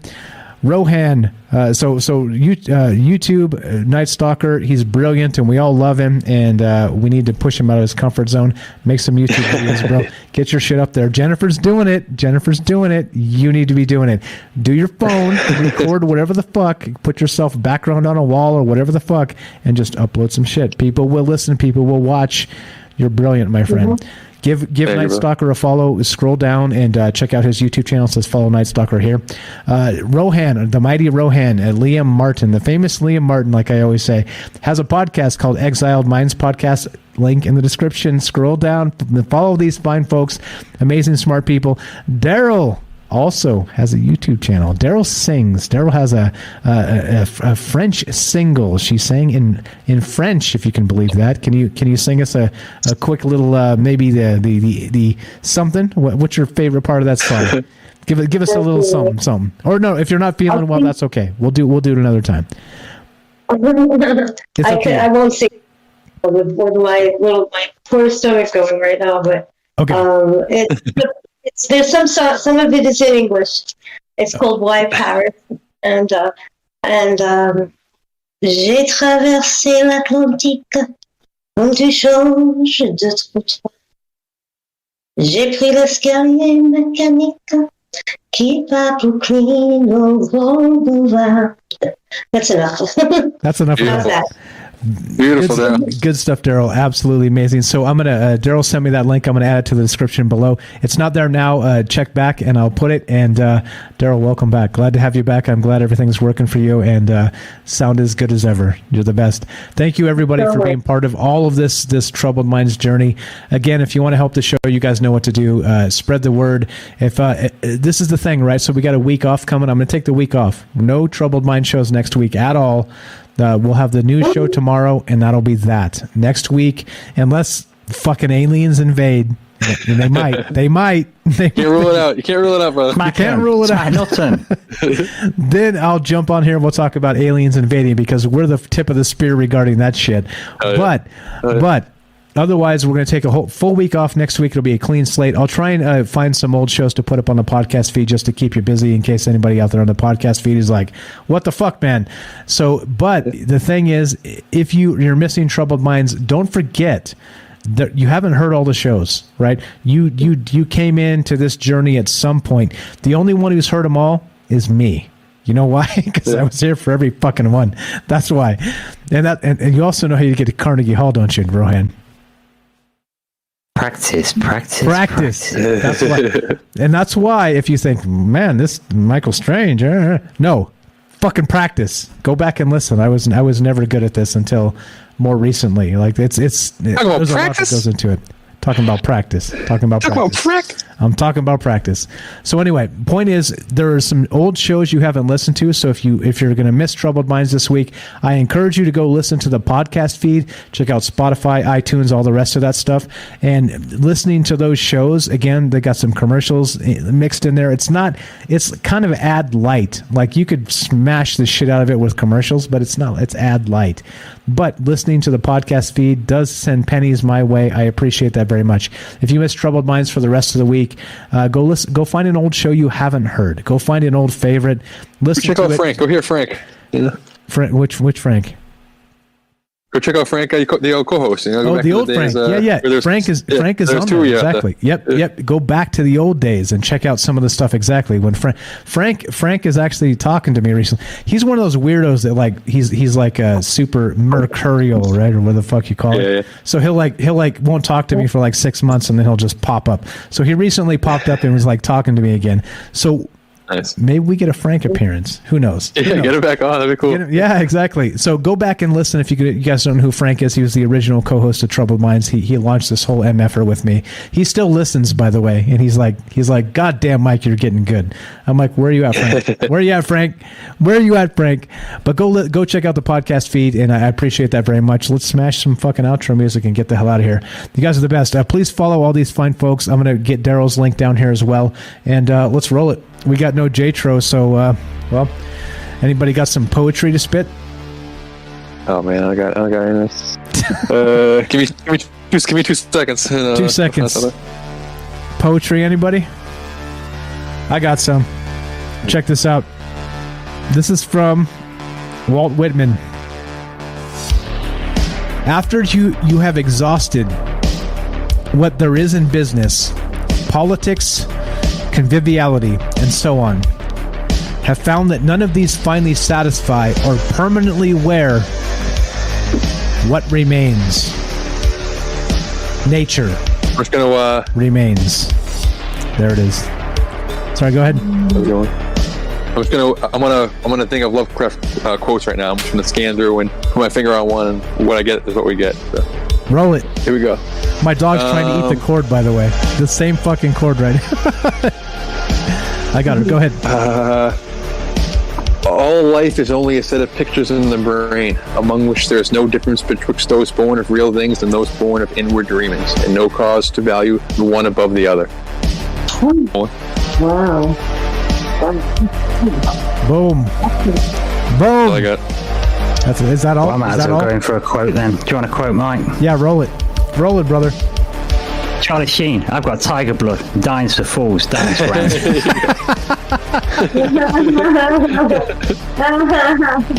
You're the tiger, too. Exactly. And of a stripe on the tiger. Exactly.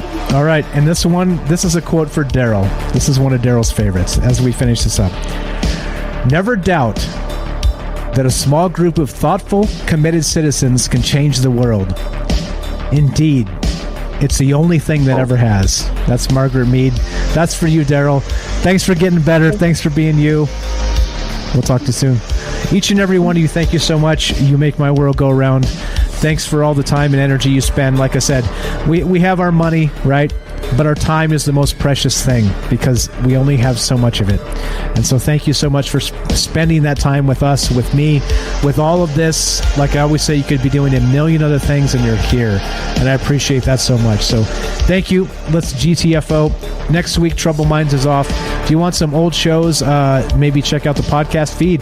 Go check it out. Go check out some of the old shows you missed. The podcast feed pays me. Do it. Not YouTube. Maybe Rockfin, maybe Twitch, podcast feed. That's the way to go. I appreciate it very much, guys. Get the hell out of here. Anybody got some actual... Anybody gonna hang out tonight? How about that? We've got a pack. We got a whole fucking pack. Now we're talking. Now we're fucking talking. Damn right. Damn right. Damn right. All right. So we're done. If you guys want to come hang out with us, I will be available next week as well. Just kind of chilling, doing some other things. Come join the Discord, troubledminds.org. Click the Discord link and come say hi to these fine folks. We got all these amazing people that are active on the Discord as well. Come hang out, troubledminds.org. Click the Discord link. Be sure, be strong, be true.